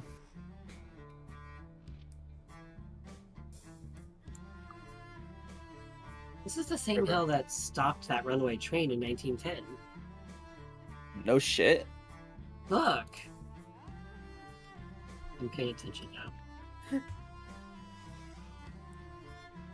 There's a steep upgrade just this side of Elberton. As the big locomotive reached this spot, the steam in its pistons was about exhausted, and the engine stopped halfway up the incline, just a few minutes behind the Harriman passenger train. That There's a train hairy was going man? the opposite way, but it was steep enough to stop it going up. You figure it'll accelerate pretty significantly going down. What I'm more interested in, this little dude at the very end there. Big hill when it pulls into Emery Gap. Huh. Oh wow, that's fucking steep. Yeah. Yeah, that's gonna be my break. I'm hoping the fuel runs out a little bit before that point. The train starts coasting and the hill eases it to a stop. It might. I'm trying to rig it up so that it stops right before it gets to Michigan State. If it hits the field or overshoots it by a little bit, we can work with that. But the second the footballs hit their field, they're gonna see it on the scoreboard. Yeah, I get you. You'd rather let it chill just off the field for a while. Let Michigan State notice Georgia Tech fall down the scoreboard and send their players down to Tech instead of looking for you.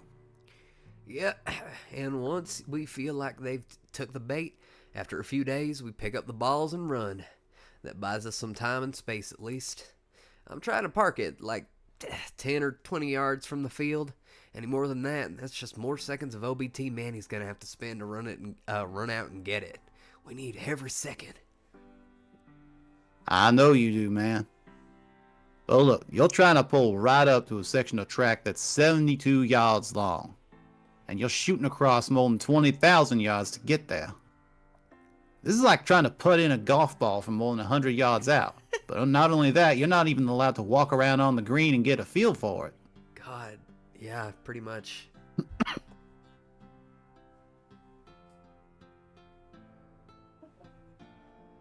God, this is crazy.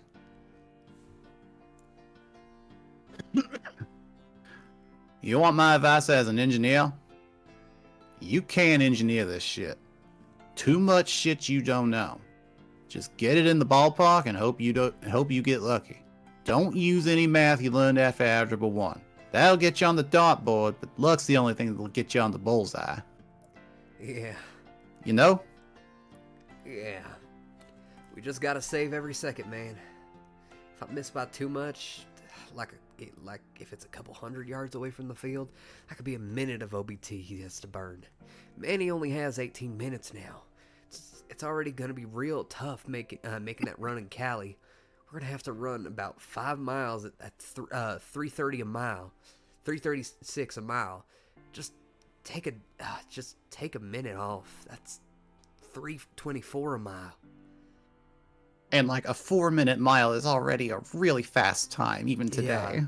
Yeah. What pace did y'all make when you ran it the last time? 3:53. God damn. Y'all have the same amount of OBT, right? We both have 17 minutes and 59 seconds, yeah. I think what happens here, and I know you don't want to hear this, but I think what happens here is he takes the hit and you make the run alone. I think you need to get ready for a war where you can make the run and he can't. Shit. Oh. Also, I love that we gave fucking Nick and Manny Southern voices because at the time they were in Georgia, but they are from California, which would not have a Southern accent. I mean, Manny's name is Manuel Baez. That's a Latino name. That's fair. So he's probably like ethnically Mexican originally. Yeah. Although after 18,000 years of being alive, I'm sure your accent drifts a little bit. God. I can't do that, man. I can't think like that. What I do is the difference between him making it home and getting ejected, making it home and getting ejected. I can't fuck this up for him.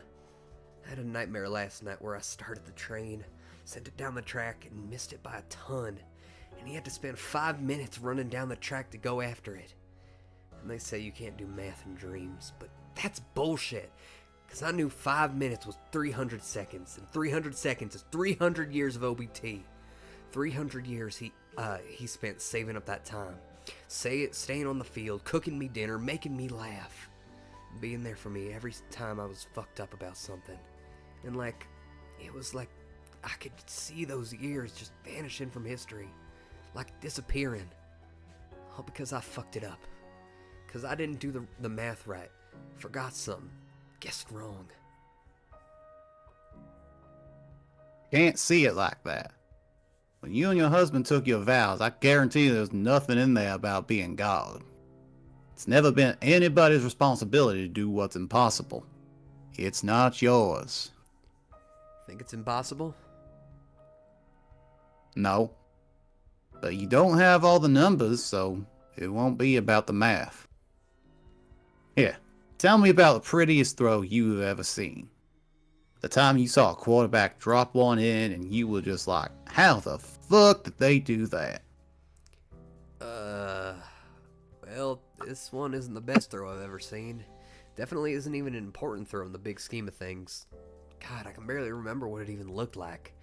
I don't think I've seen it since I saw it on TV. It was a Mike Vick throw, so I guess this would have been the year 2000 or 2050, sometime around then when he was in the NFL. It's basically garbage time, right? He's on the Eagles at this point. The Eagles are down a couple scores. There's like a minute left. Game's pretty much over. It's fourth and long. Vic does all you can do in that situation, which is just throw for the end zone. He's got the tight end, Brad Selleck, I think. Brent Selleck. He's got defenders all over him, but Vic whips it into him. The thing about the way this ball looked in the air, it was like an optical illusion. On TV, it looked like it was going like 1,000 miles an hour. No arc to it. Looked like a bullet. But the thing is, when they showed the replay close up, when it landed in Selleck's hands, it dropped.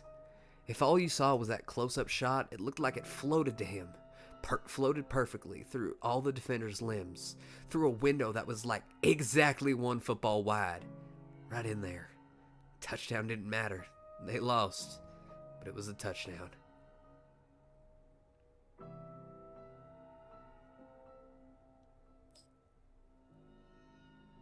Goddamn. So I think white jerseys are the Eagles in this clip. Yeah. God, how the That is such, like, he's got 2 motherfuckers on him. Jesus. like, Vic's a controversial figure, but god damn that there are some stunning plays from that guy. Yeah. I don't even remember that one. Nah, I bet nobody does. Not even him. You know what I bet anything on, though? Even at that moment, if you went up and asked him how he threw it, he wouldn't be able to tell you. I mean, yeah, he'd be able to say, you know, I'll make these reads, this was my progression, this was the pressure I was feeling on the right side of the line, this is how much confidence this is how much confidence I had in my guy to haul it in. But the false he put on the ball, the motion of his arm, the timing of it, fuck no, he couldn't tell you how he did that. No one ever can. It's just something you do. And yeah. With this one, you gotta train. You got maps, you got calculations. You're not working the mechanics he did. You're just filling a diesel tank and throwing a few switches. But it's still a throw. You just gotta feel it.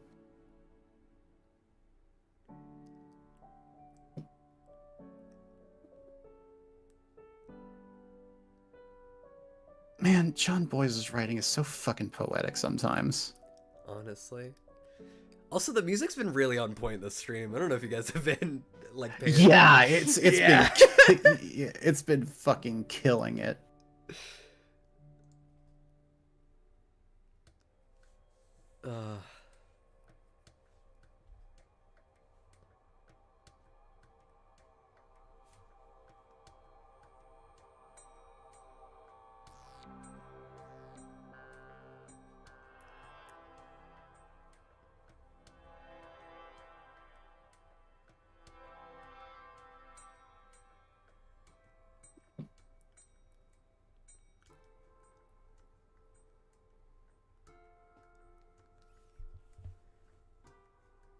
Oh shit, Skippity Toilet in chat. Oh,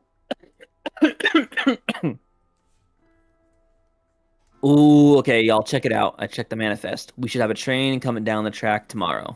I was thinking we could run a broadcast. Oh. Oh, like a live play-by-play? Yeah, this is the biggest thing to happen in the game in I don't know how long. We gotta do something special for it. Check it out. I've been building out a cryon package and everything. Figure we can stick this in the upper left corner.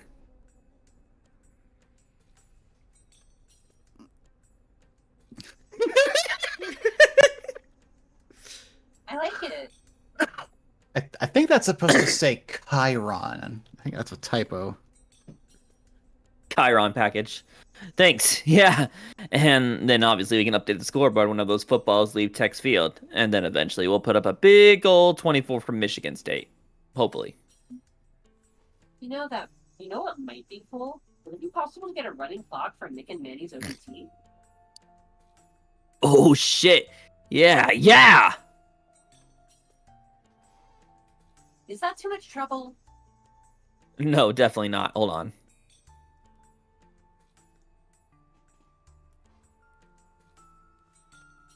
How about that? And then we can just have the seconds tick down whenever they're off the field. Perfect. Any guesses as to how much OBT they're gonna lose? Well, I gotta say, I think Mike was right. How well Nick places this throw has less to do with how smart or well prepared he is and more to do with luck. I actually think he'll overshoot the field by a mile or so. Feel like they're underestimating how far that train is going to coast. Hate to say it, but I bet Manning loses like 4 minutes running after it. As for Nick, that's all about where the locomotive's parked. It's never the exact same place. I bet he loses 30 seconds running up to the cab to start it up. I'll be the optimist then. I say Nick fires a direct hit and the train stops right on top of the Spartans' field. Neither loses a second. Could happen. And if it does, we'll have the coverage. So I was hoping I could have y'all on the crew. I can run the scoreboard. 9, you're good at tracking data. You want to watch the other teams and just see if they move? Got it. And 10, you're always the best at camera work. You want to be director? So wait, I'm sorry. Who is this broadcast for? I mean, just us. Just for fun. Come on. What? It's fine if you think this is dumb, but you know how much this means to him. But, I mean, look at the graphics package. It's so sloppy. He just took the first layer and stretched it out. The diagonal lines don't run parallel. Who Wait, seriously? cares? Can you go back? Us. Oh my god. Can you scroll up and look at it again? The package? Is it actually stretched out? It is. Okay, I'm satisfied.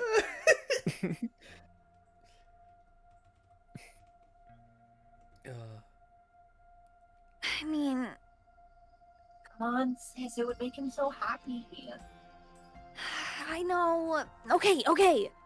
Yeah, you know what? This sounds fun. I'll work the camera. Hell yeah. I thought you were gonna say no. I was like, fuck else is she gonna do? Oh, lots of teams to track. I'm gonna get started now. Where do I get that data? Here, I'll give you access to all the team logs. I hope this goes without saying, but do not share this with fucking anybody, please. Oh yeah, promise. Oh shit. Alright, so I can pull up Ohio State.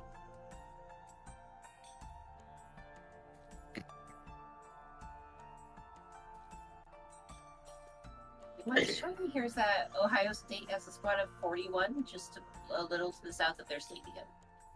Yep. And their play call at the moment is to head south, then hang a left to go east on UNC's field. Yep. We know this how? Oh, GAN officials have full access to every team's communication logs. It's updated in real time, too. This is great. Why didn't you show me this before? Wow, I wonder why they're headed down there. Maybe they're just kind of going fishing, making the rounds through a few fields and hoping they run into a team with a ball? Or wait, there's 41 of them. So they might just plan on sifting through UNC's field in a horizontal line looking for a football someone's hidden. You figure if the field's 160 feet wide, that's about 4 feet per player, just looking down and kicking over leaves and stuff. Wait, couldn't be that. UNC doesn't have any footballs on the scoreboard. What are they doing? This is so cool. Hey, lady. Hmm? Just wanted to say thanks. I think this game means a lot tonight. I appreciate you showing enthusiasm for it. Oh, of course. That's funny. That's really funny.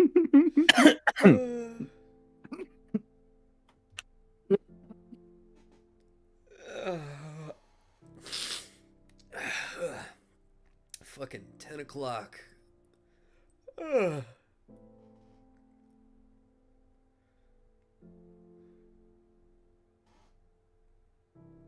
It's right on the field. Oh. Oh, fuck. Come on, pick up. Oh, Hey, wait. What? Never mind. That's sorry. It's your voice. I saw a phone call voice, and I'm like, let me. And then I realized it was Manny. All right, I'm gonna read now. Hey, you've reached Manuel Baez, free safety for your San Diego State. Aztecs, an official notary public. I think you're just meant to be interrupting me there. Wake up, Jesus! For photos, autographs, or notarizations, meet me at the 2,400-yard line southeast of the stadium, Mondays and Fridays between 2 p.m. and 5 p.m. Leave your message after the beep. Babe, call me as soon as you get this. We got a train. It's almost perfect. 3 cars. Can't tell what engine it is yet, but it's barely off the field. But I can reach the fuel tank. We should go tonight. Call me back. If the train's almost as good as they could ask for. Sounds like we're going live tonight. You good to go? Yep. All right, let's start the broadcast at 6 p.m. Eastern. You excited? 2 nobodies are about to set every talk radio show in this country on fire for the next 50 years. Everyone will know something happened, something big, something that will make a lot of people mad and hurt a lot of feelings. And yet they won't actually know what happened. Perfect recipe for lunacy. Yes, I'm excited. Oh, You shit, are is it looking broadcasting? live.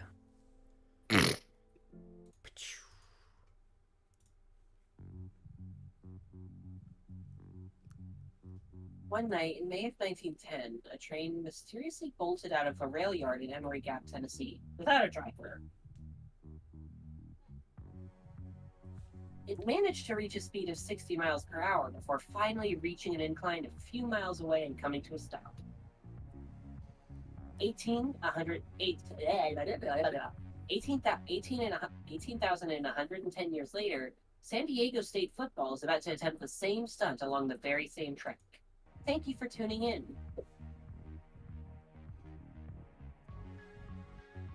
You are looking live as we bring to you today's coverage of San Diego State versus the world as they attempt to lateral the ball between the fields of Georgia Tech and Michigan State. Bringing you the action today will be myself, the Jupiter Icy Moons Explorer. Along with me in the booth is my broadcast partner, Pioneer 9. Glad to be with you, partner.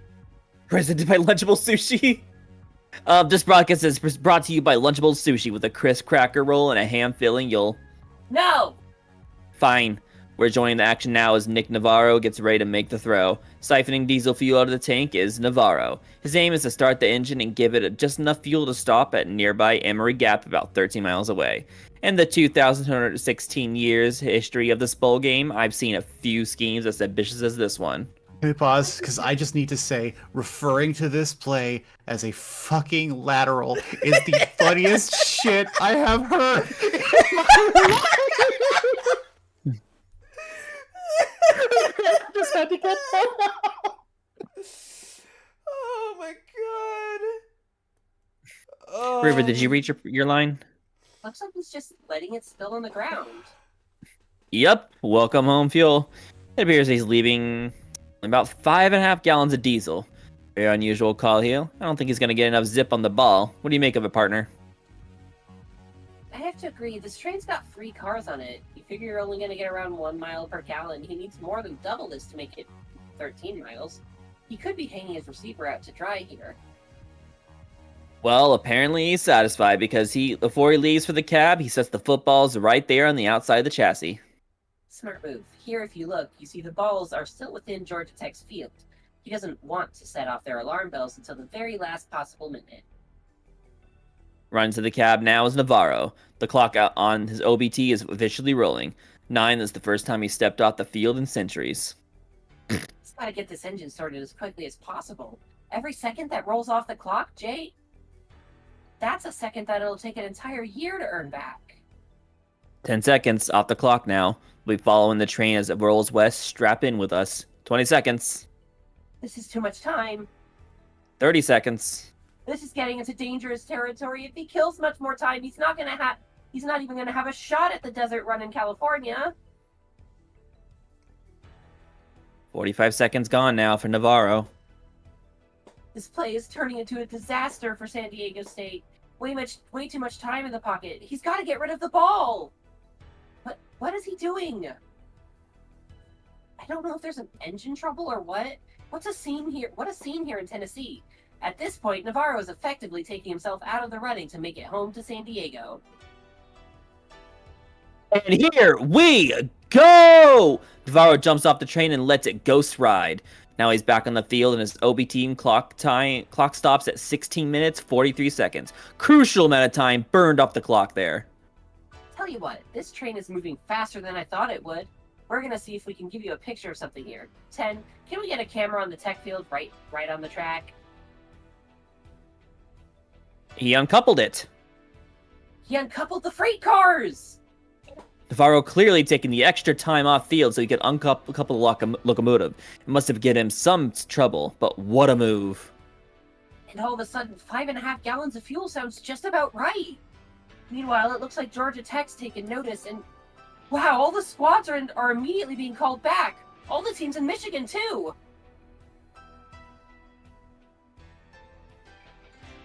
Back in Tennessee, the train makes some turns as we enter the home stretch.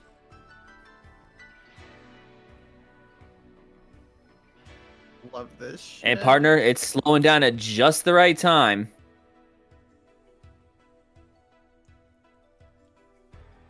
Wow.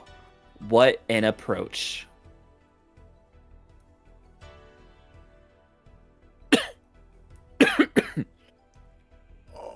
And the train's coming to a stop.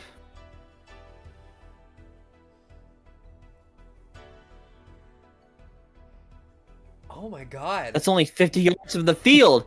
Incredible touch on this throw. Unbelievable. His receiver's only going to need to burn a few seconds of OBT to go get it. Calling it touch is crazy but accurate. And now all that's left to do is wait for the programs across the country to notice the scoreboard.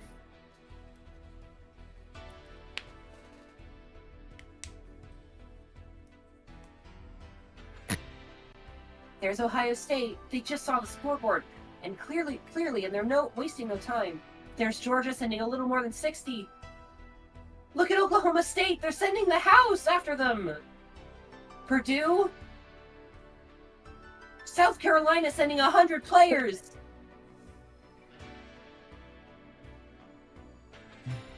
They're all coming. They're taking the bait. It worked. Jesus Christ, it worked! Holy fuck! Squads from all over are converging on the Georgia Tech field. The whole country's lighting up. And friends, it ain't there. It's right under everybody's noses and they got no fucking idea. Friends, this is instantly one of the greatest throws in college football history. The locomotive lateral. The locomotive you're shitting me! I had that in my pocket for 20 years! Sorry. Fuck!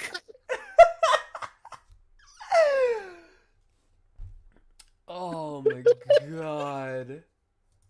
Just 9 means so much to me. This is so... Sibling coded! Oh. I'm gonna have a cough drop. Oh my god. Oh, this is so good.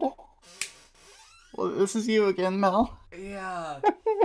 Sorry, I'm just reeling from that last one. Fuck. That shit was audacious. I've been waiting on 2 things involving this story for you guys to find out about. Oh. One was the fucking insane college football game that Juice designed. And 2 was the lateral locomotive. Yeah. Locomotive lateral. Oh yeah, I got it mixed up. God. Oh. Holy fuck. Live, That laugh, was love, so juice. cool. Live, laugh, love. Oh. Oh my god. I'm thinking. Oh wait, shit, music. Fuck. I'm thinking. Look, I'm thinking we both head south and wait right at the edge of the WKU field. We sit a few days and we wait for the other teams to pass on through. Then we meet. Then we can meet up again. As soon as we let a few teams pass on their way to Tech, you and me can meet back up and head northwest on WKU. I know we talked about heading up to Iowa before we cut west, but I'm saying we don't fuck with any of that. We gotta get these balls cross country fast as we fucking can, you know? I think we just cut west on Oklahoma State and run our asses to Stillwater. Meet up with Mike and them at Grambling there. That's a lot of time to spend on one field, but fuck it. The west was pretty empty to start with, and there was just two of us. We can hide if someone comes through. Probably up a tree somewhere if we have to, you know?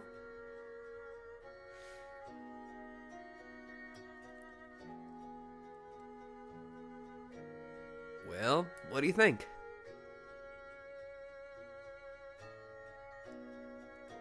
Okay.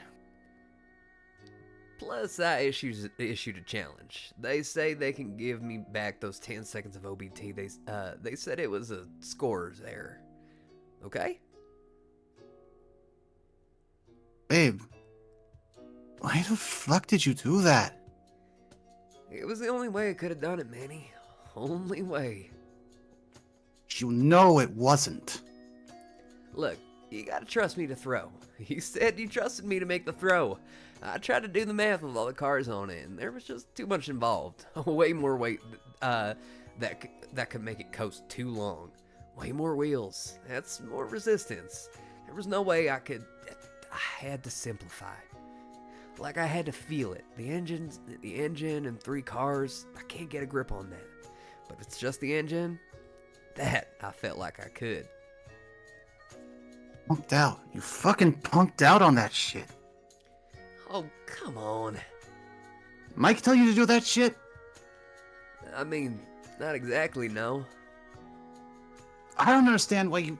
If breaking off the cars was such a big deal, I don't understand why you can't just break off the connector thing. The coupler? I already told you why I couldn't do that. With these new ones, you can only do it from the cab. There's no release on the coupler itself. You gotta do it remotely. And it just took me a minute for the whole thing to boot up and all. It just took me a minute. Yeah, literally a minute. More than that. You needed every second of that to cross the desert. You and me, we're a team, you know? We make decisions together. You have no right to just pop off and do shit like that. I know, I just knew that... I mean, what the fuck am I gonna do without you, Nick? If I can make it home, but you can't. I still can. I still can try. Yeah, with fucking... What's the math? You're gonna run 320 miles? I mean, you know I've been training. Yeah, on the treadmill in Atlanta, in air conditioning, running flat, and you still couldn't hit that. But look at you though. You're still gonna have almost all your time. I mean, look at what I did for you. I made a fucking miracle happen, and I'm like, you're putting me in the shit here. And I pulled off a fucking miracle. Did for me? Best thing you could have did for me was keeping your time. Giving me a partner. Giving me my fucking husband. Look, come on. I mean, what happens if Coach calls you back? I bet if I was Coach, I'd look at your time and be like, no, you gotta wait. You gotta wait on the field another 100 years. And then she'd make me try and run it by myself. Babe, I don't want to do 100 years without you. I know. I could do it. I'd wait 100 years. Would you wait for me?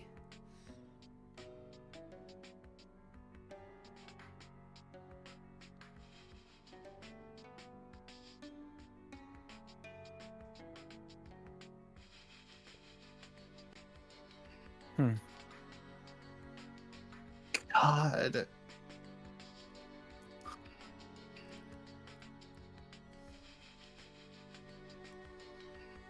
This shit is so fucking peak. Oh, I love it. I love it so much.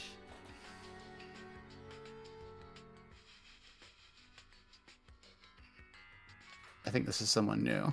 Yeah. Oh.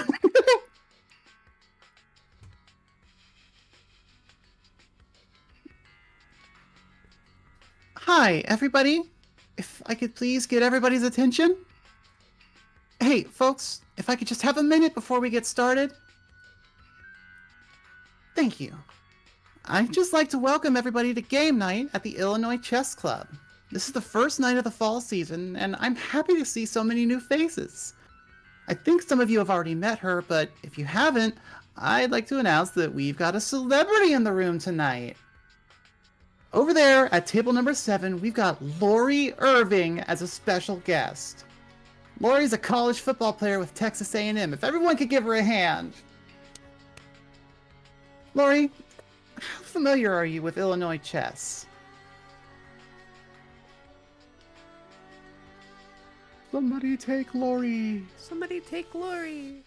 Hi, River, do you want Lori? Actually, this is my first time playing Illinois chess. I've played some standard chess tournaments, but this is a new one for me. I'm sure I'll pick up the rules as I go. Well, we're so happy you're here, and I hope you enjoy the Illinois variant. What brings you to Illinois? Unless you don't want to leak too much of the playbook. Oh no, not a problem at all. I'm playing Prevent for Texas A&M. I was just assigned to this position a couple years ago. And I know we've got a lot of football fans in the room, but for those who aren't familiar, what does it mean to play Prevent? Well, Northern Illinois is one of the fields we think of as sort of the gateway to the West. It runs north-south, and my job is to patrol up and down that field and sort of be ready to try and make an interception if someone tries to bring a football out west.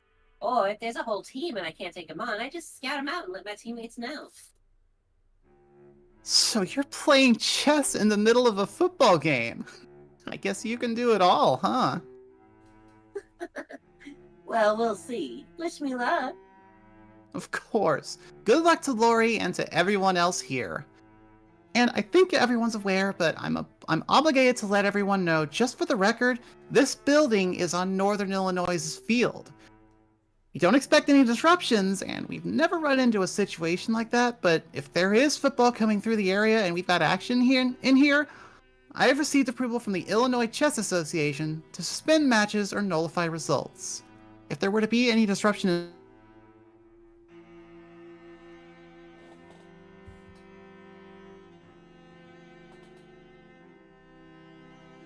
Hello?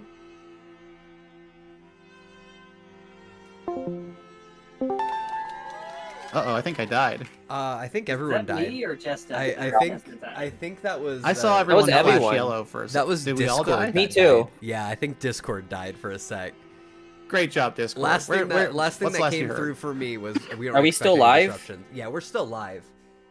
Wow. Okay. It was completely a Discord issue. We don't. We don't expect any disruption. As it fucking breaks. God. We don't expect any disruptions, and we've never run into a situation like that, but if there is football coming through the area and we've got action in here, I've received approval from the Illinois Chess Association to suspend matches or nullify results. If there were to be any disruption in play, I'd meet with both players of each match and find a resolution that works for everybody. Alright, that's all from me, unless there are any questions? Okay, great. I'll be here in case anyone has any questions or needs any rule clarifications. Have a good match, everyone!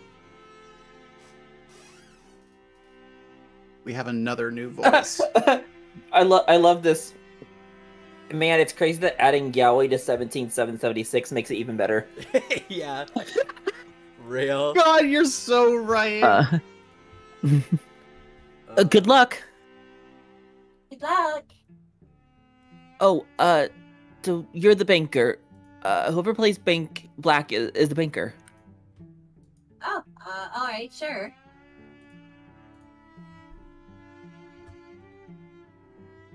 What? What? The What? Huh? What? What is this? What is going Illinois on? chess. Hey, Mr. Boys, This what the Monopoly. fuck is this? It's Monopoly. All right. I was behind fucked up football. What the fuck is this fucked up chess? I feel like this would make Lamb have an aneurysm. Yeah. I'd like to buy Joliet, please. Oh Here is God. $400. It is. It is Monopoly chess. Oh my god. I am the thing that bothers me the most if you scroll back up is all the names on the tiles being left aligned, not center aligned. I mean, some of them are That is fucking... pissing me off. No, none of them are centered.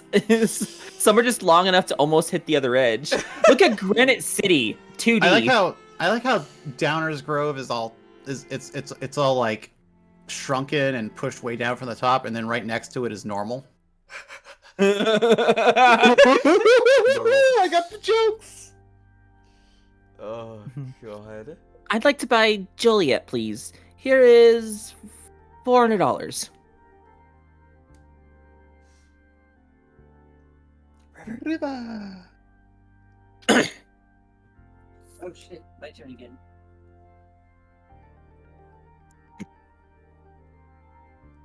So what does that get you? Well, now I can charge rent on this square. It's 10%. So if you ever move a piece to Joliet, you'll have to pay me $40 every turn you spend on it. Jesus Christ! My thoughts exactly. Is everything all right? No, sure, yeah, alright, E5. Are you gonna buy Aurora? I don't think so. So I'll just tell you this because you're new. You definitely want to buy as many squares in the middle of the board as you can. That's why they're so expensive. I'll pass for now. Oh, suit yourself. D4. Knight 6, C6. Decline the gambit, huh? Okay, here's $1,000. Annexing Rockford and Joliet. Oh my god.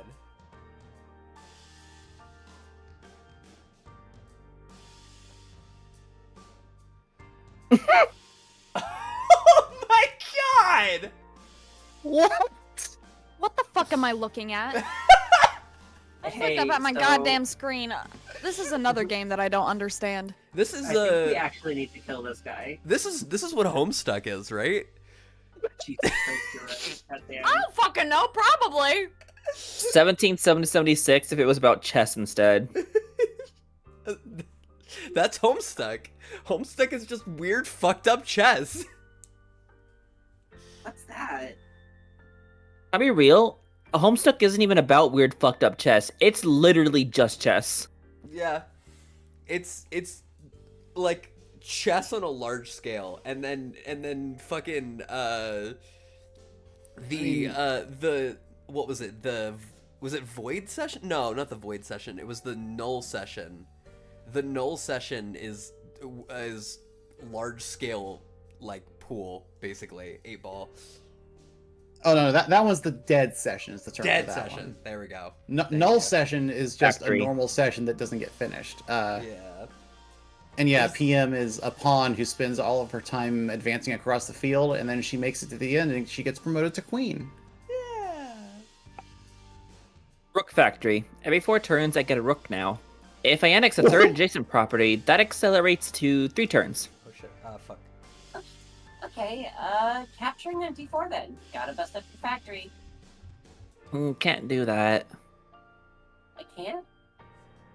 No, sorry, you need to build a consortium first. Consortium. Wasn't there a part in 1776 that was about Illinois chess or something? Or am I just thinking of this? Consortium, by the way. Okay, consortium. Consorts, I eum. am. Consort. Consorts, like from Homestuck. Consort I am. Can you please pronounce it again for me, Jess? Consortium. No, sorry, you need to build a consortium first. How do I do that?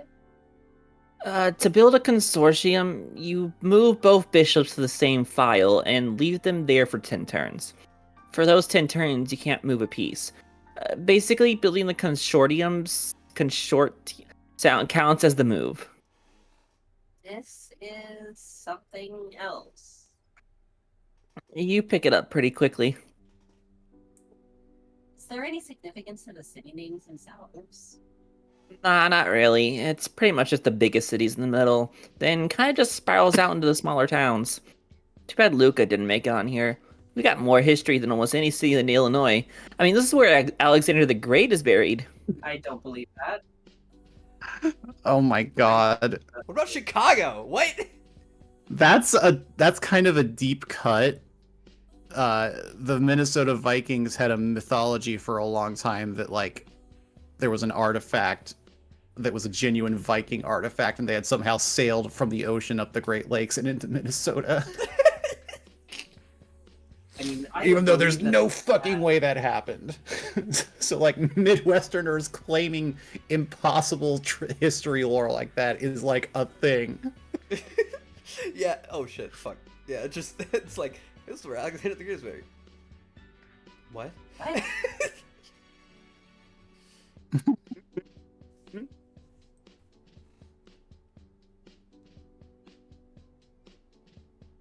There's Chicago. Yeah. Five. C and D are the most expensive. Oh, and then 4 C and D as well. Or 5 rooks on the board is crazy. Oh my god, I didn't even fucking notice that. Yeah, we've skipped ahead It's- a bit it's in the game. It's a factory that's oh my god! Yeah, it's a rook factory. Okay, so you've got one more turn before you enter the consortium. Once that happens, you... Wait, tell me the Alexander the Great thing. Oh, well, yeah, somewhere around here, the remains of Alexander the Great and Cleopatra are buried. Okay. I'm serious. Ask around. Anyone in this town will tell you. Alright. We're not sure if the... I turned the volume down. The words are distracting. We're not sure of the exact year, but around 100 BC, a bunch of colonists from Greece, some Phoenicians, and some people from northern Africa fled the old world with a bunch of treasure, and that included the remains of... Ptolemy. Say again? The P is silent. Is it? Yes, Ptolemy. Wait, the way Drax is playing this guy is so vastly different from how I read him when I read this section. Okay, see, I wanted to sound different from my Juice voice. Real. That's all. Ptolemy, Cleopatra, and Alexander the Great. They sailed their ships up through the Mississippi River, then started exploring the land. Eventually, they got to Illinois and found some caves around here, and evidently, they thought it was the perfect place to hide the treasure. Now, around that time, there was... Yeah, this is absolutely riffing on the Viking thing. God. Salem, Illinois. Oh, also the music fucking... at least I understand chess. Yeah. I love that. Salem, Illinois. Here in a remote southern Illinois, Illinois Valley between Big Tater Hill and the Little Tater Hill, a Florida archaeological exploration company claims to be on the cusp of a discovery of a global significance. That the remains of Alexander the Great, Ptolemy, and Cleopatra are in this area of Illinois. Oh my god. And you see, the thing to know about this is these were clearly Phoenician ships, and they found rock carvings of Alexander the Great in the classic Greek style. Now, as to exactly where, that's where NASA's secretly been trying to find out for quite a long time.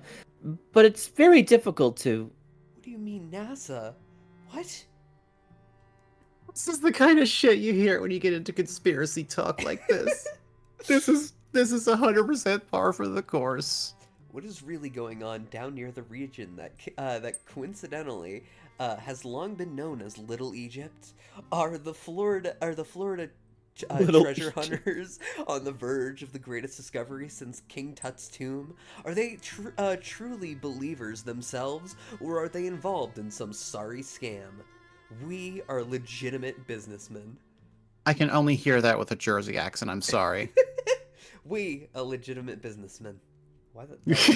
I mean, think about it. Those academic types have every reason to discredit us. People from Greece and Libya came to Illinois 1,000 years before Columbus did. That topples over every pillar in their ivory tower. It disrupts their whole worldview. So, of course, they're going to say that's. So, of course, they're going to say that all this is made up. But ask yourself this: if it's a hoax, come every time you ask someone in Lucca about Alexander the Great, every single one of them will tell you his bones are nearby. Are all those people just magically wrong? You know what I think, if we're being honest, is that... Also, looking at the map, I think it's Iuka, not Luca. It got me too. Okay. A fateful day 16 years ago when he stepped on a booby trap that opened a stone lid on a pit. He managed to cling to a side of the pit and escape. He also encountered a male spirit guarding the tomb. His name is Charlie. He was with me 24 hours a day, and sometimes he would jabber all night. Wrote also of playing cat and mouse in the woods near the cave with swarthy, Uzi-toting men whom he believes were searching for his find. Oh my god. But of course, he blew up the cave entrance because he didn't want anybody looting his treasure he found. And in all the years since, we haven't been able to find the treasure, the entrance. But based on his journals, we know it's somewhere south of Iuka. That much we know to be a scientific fact. And... This is the shit Mormonism was built on. Like... This is some fucking, Hello? This is some fucking John Smith fucking type shit. Oh. Oh my god, I hate that you're Dum right. dum dum Yeah. dum dum. He gave a false description of its location, and in his book to throw off looters, he said, oh my god. I have a breakaway segment of us who think it was extraterrestrials. Me, you know, I'm a scientist. Oh my god. Okay, a fun side tangent for a second. I was in the MSPFA server for a few days. I mean, I've been in there, but Grant was streaming himself reading Geo's statement. Yeah. And at one point loses it over the part where Geo says that he's a scientist. And I can't stop thinking about that now, and I just hear it now. Me, you know, I'm a scientist. I'm a scientist. God. Mm. So I think every theory is worth exploring, but I don't think there is anything of an extraterrestrial nature at work here. Nothing supernatural or anything. Just a lost chapter of history. Anyways, I've been rambling. So it's been 10 turns now, so you're eligible to challenge my factory in the annex squares. Could you move your stuff off the table here?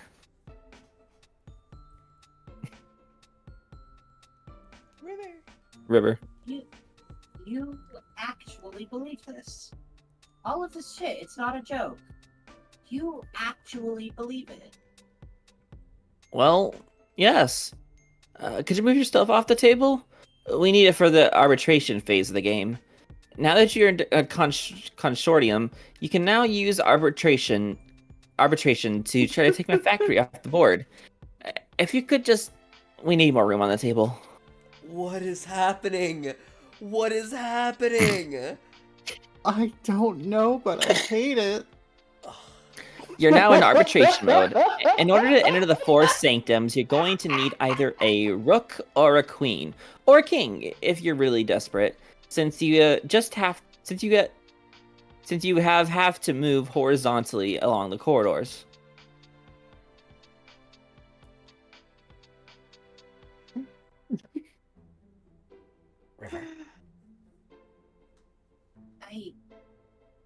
To win arbitration, you must defeat the knight, bishop, pawn, and rook you see before you. Beware the four sanctums, traveler. Wizards and warlocks await ye. Goblins and ghouls round every corner. So you can move, you can move whenever. I was wondering, you're really cute. I mean, I think you're really pretty. I was wondering if you might want to go on a date sometime? Or, like, this could be a date right now, if you wanted to count it as a date. Y'all, I'm gonna fucking kill myself. I've got a lot more stuff about the ancient hidden treasure cave I could tell you. There's other variants of this game we could play too. Like, there's an expansion set where if you land in Chicago, the game transfers to another board that represents Cook County. And you're rewarded a new type of piece called the Councilman. Like, you roll a set of dice, and however many you roll is how many spaces the Councilman moves. What? Personally, I don't think it's a very strong piece, but there are some strong players who play up in the Rockford chapter who have found some interesting ways to utilize it. Since the Vizier moves, Vizier. since the Vizier moves both horizontally and vertically, it's a good way to establish control of a given rank or file, especially in the early game when you typically haven't developed your rooks yet. The Vizier, on the other hand, starts the game on the second rank with the pawns, so you can immediately seize control of a rank or file, even if you can't do that with such precision. There's no way of knowing how many spaces the dice will let you move, but it does discourage your opponent from stepping onto its field of attack. Of course, the Cook County board is about 10 feet wide, and even though you get 304 pieces and 304 pawns, you only get one Vizier. So, essentially, it's a gimmick option in the vast majority of options. I usually just sacrifice my Vizier early in the game so I can set up a strong pawn structure in the Cicero area of the board. Or, I don't know the word. Skokie. Or Skokie, depending on how the game's going. Or, wait, I have been saying Vizier instead of Councilman. Did I say Vizier? Anyways, it used to be called a Vizier, but it's the Councilman in the new version. I've actually got both versions in my house, so we could play either one. There's no actual difference between the two versions, except in one of them the special piece is called the Vizier, and the other, newer version, it's called the Councilman. This is the most autistic person that has ever existed in all the history of humanity. God, I wish There's I a really was the good one gas voicing station that next to my house. I really wish I was the one voicing this character so I could have another one of my famous monologues. God. Yeah, You can't take I them get the all. monologue this time! Bzz, bzz, bzz, bzz, And the juice monologues. I gotta take this. Excuse me. If this is a phone call, I'm breaking out the shit phones. You're It's the same. This It's the is same still person. personal. Still I same know, person. I know. I'm saying if there's a phone call. Yeah. Just for your information, according to chapter rules, if you leave a table during a match, you have to surrender $1.38 in in-game money for every minute you're absent. Okay. I think after all of that, I think maybe you should give a break and let some other people voice log stuff. Because holy shit, that was so. Okay, cool. They're not much. talking. Coach isn't talking. Coach, Christ, thanks for calling. You got me away from a situation. There's this guy, I told you I'm at a chess club tonight, and this guy keeps talking about, yeah, I'm in Yucca right now. From here, yes, I could take the WKU field and hit Georgia Tech that way, about 300, 350 miles, probably. What happened? I don't know. I don't think they have a TV here. All right, checking.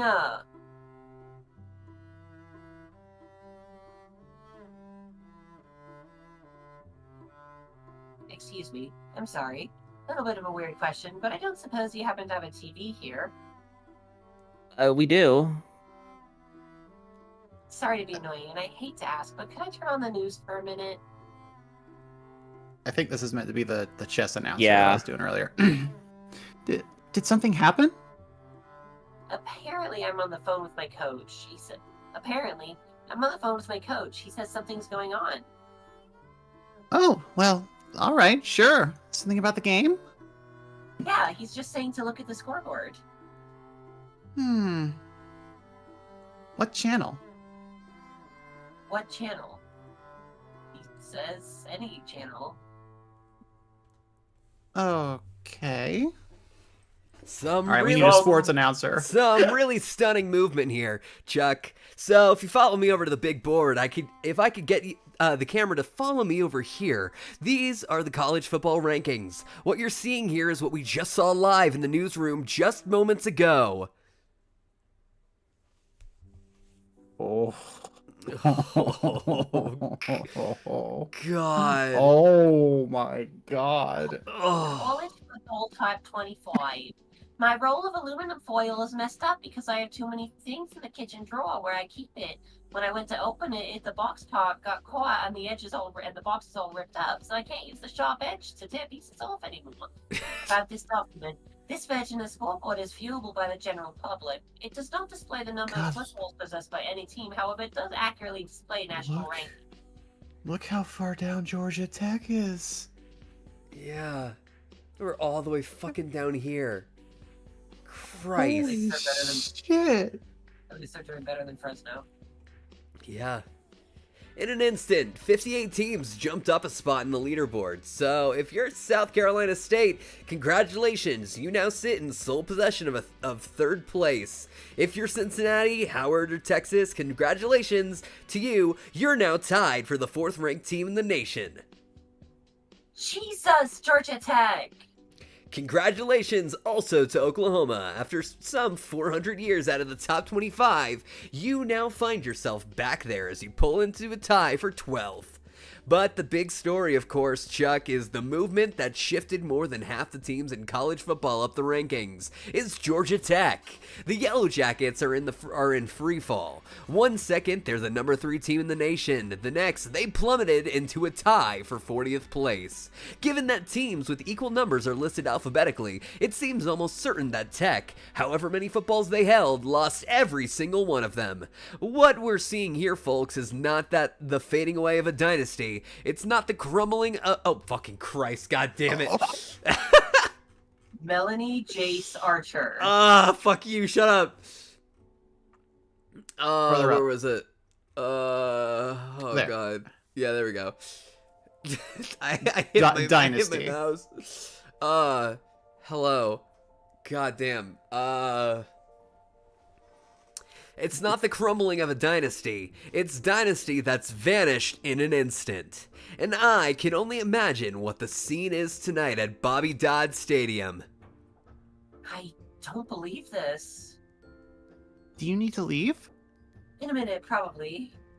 The question now for all of us in the newsroom, for every team in the nation, and for all amateur sleuths on internet message boards, the mystery we'll be trying to solve in the coming days, weeks, perhaps even years, is this. Where are those footballs? Two schools of thought are already forming among our news team here in Los Angeles. One supposes that they've all moved to Georgia Southern, whose field shares an intersection with Georgia Tech's.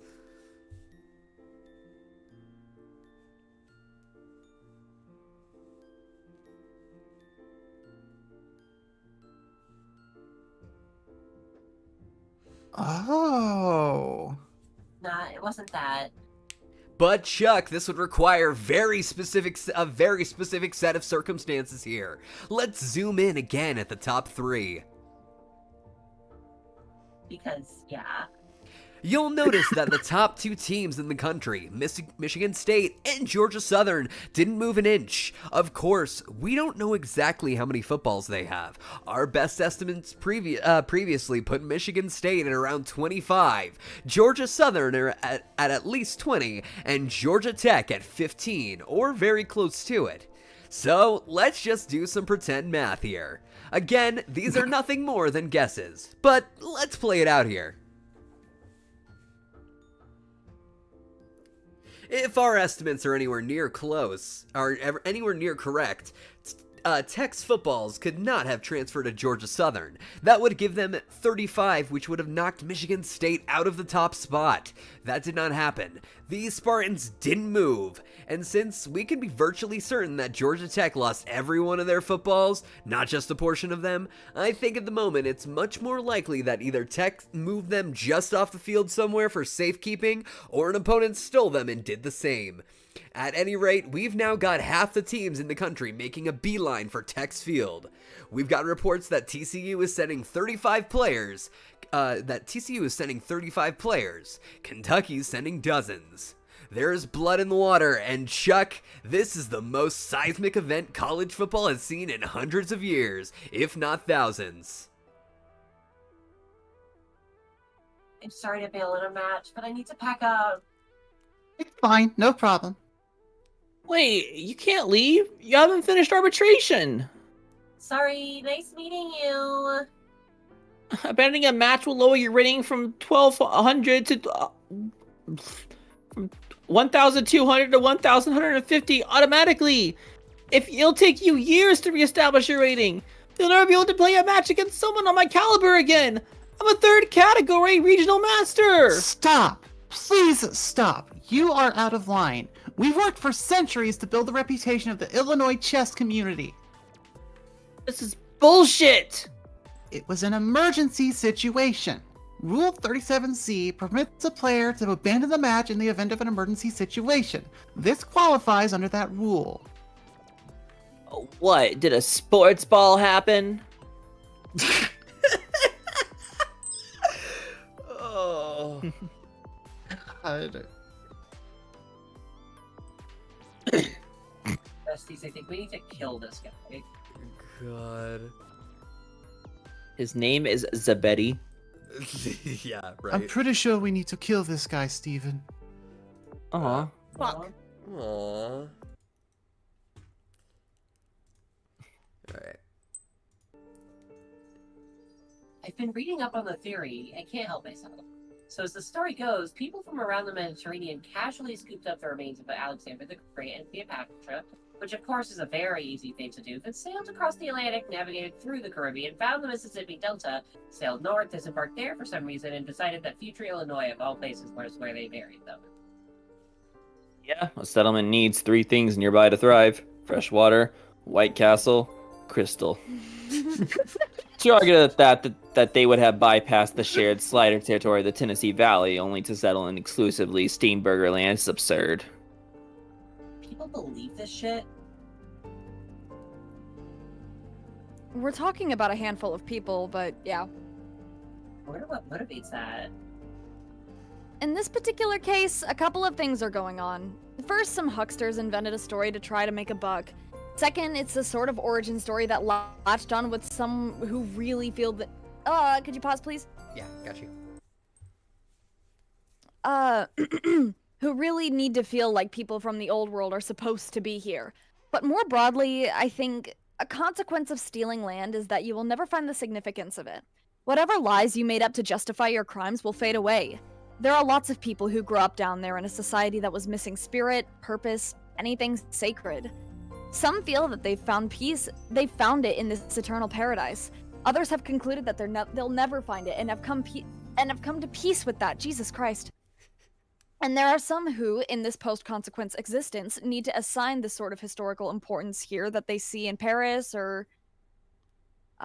what's this place called? Addis Ababa. Addis Ababa or Bangkok. It's here in abundance, of course. It's just the history that they chose not to think about. I thought about that a lot when I worked on this game. I spent years negotiating with various people and properties along these fields. A lot of Native American tribes gave permission to players to pass through their lands. Some didn't. Remember the game in Georgia a couple weeks back? With those beautiful bums who threw the football on the highway? I bet you anything they didn't know this, but Ball Gorge, Georgia is the site the Cherokee people once used to play games of stickball. By incredible coincidence, if you continue southwest on the Clemson Field, you find Ball Play, Alabama, where the Cherokee did the same. Here they played stickball to resolve disputes.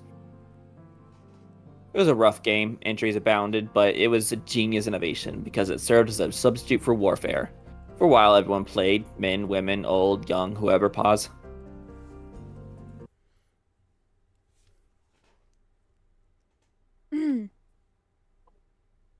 So you can read it, Melanie. Oh. The Cherokee name for stickball is Anetza? Yeah. Yeah.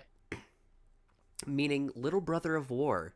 Anetza has been used for hundreds of years to settle disputes between clans, villages, and tribes. It builds unity, and at one time it was good training for war. Cherokee women played the game for generations until the men, tired of them coming home all beat up, bruised, and bleeding, made them stop. They have only recently started playing again. They call it the little brother of war. Absolutely brilliant. A big, sprawling game far larger than any conventional sport that would follow. Designed as a substitute for death. It's inspired me beyond words.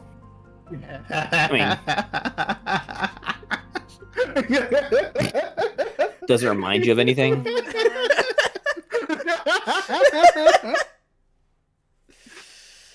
Oh my Juice, god. you fucking dipshit. Oh my god. Wait, Oh. you do? I don't get it. I need him to He was- explode. He was inspired. Juice was inspired to create a gigantic sprawling game by another gigantic sprawling game. Oh my god, not the fucking shit where they got trapped in the canyon that the other one hates. No, this gigantic college thing that's been the focus of all of 2020. Yeah. That's why they zoomed out to show the And game it- map. Hello? Wait, Yeah. what? And it is now Oh, top it's of the hour. Yeah, it is now. Yeah, we're coming up all on about- 10 p.m. Eastern. Yeah, we're running up on the end of the stream, but that was I love this fucking story. I love it this so story much. so It looks like we'll much. be able to finish it next time. Yeah, next time we'll definitely finish it up. Reading this is always a fucking trip. Oh my god. Oh, Train God. trip. Whoa! Oh, that was Yeah. terrible. I'm That was terrible. still I am still not over locomotive lateral. God, yeah. I'm still not over Crazy the how you fact called that that- shit, Jess. I'm still not over the fact I'm that so two, happy. that 2021 is still not out. Yeah. I'm not gonna sweat things that aren't out yet. I'm just gonna appreciate what we have because this is incredible. Yeah. I need part 2. I need the rest of it. Yeah, we are essentially the stream schedule for the next couple weeks is gonna be, we're gonna finish up this next stream.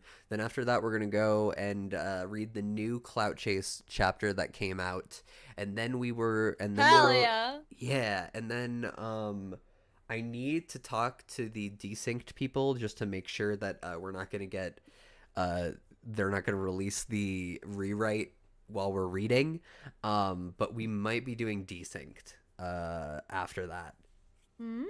Yeah. So fun times. Anyway. Sounds exciting. Yeah. Anyway, I have been your host, Melanie Archer.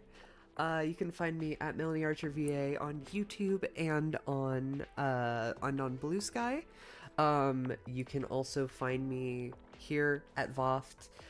You can find me as the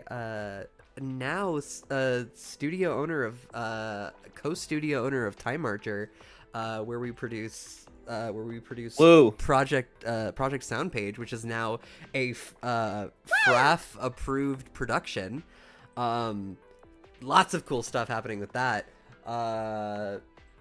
We are you can also find me as Rose on Podfeels, Kenkri on CSAU, and Dirk at You need to record your lines. I know, and Dirk at VHS Fuck, Dubs. I need to re-record Arania.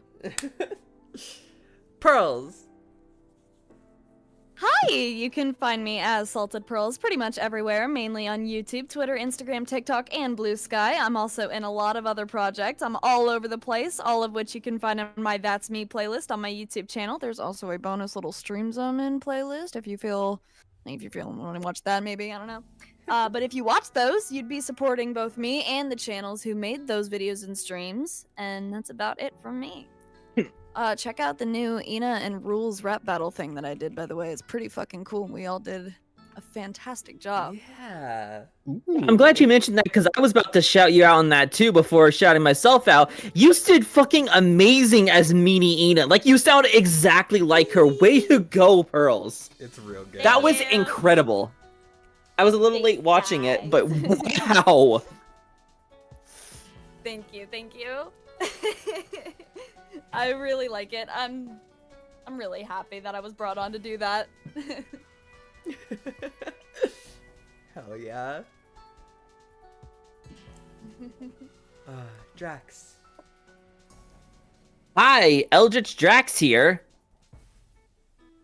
Working on the Crow Strider AU, the animated comic dub. It's taken longer than I thought it was gonna take. And every once in a while I'm like, man, this is taking longer than I thought. That's probably coming out next year. I was hoping it would come out this year, but it's probably not.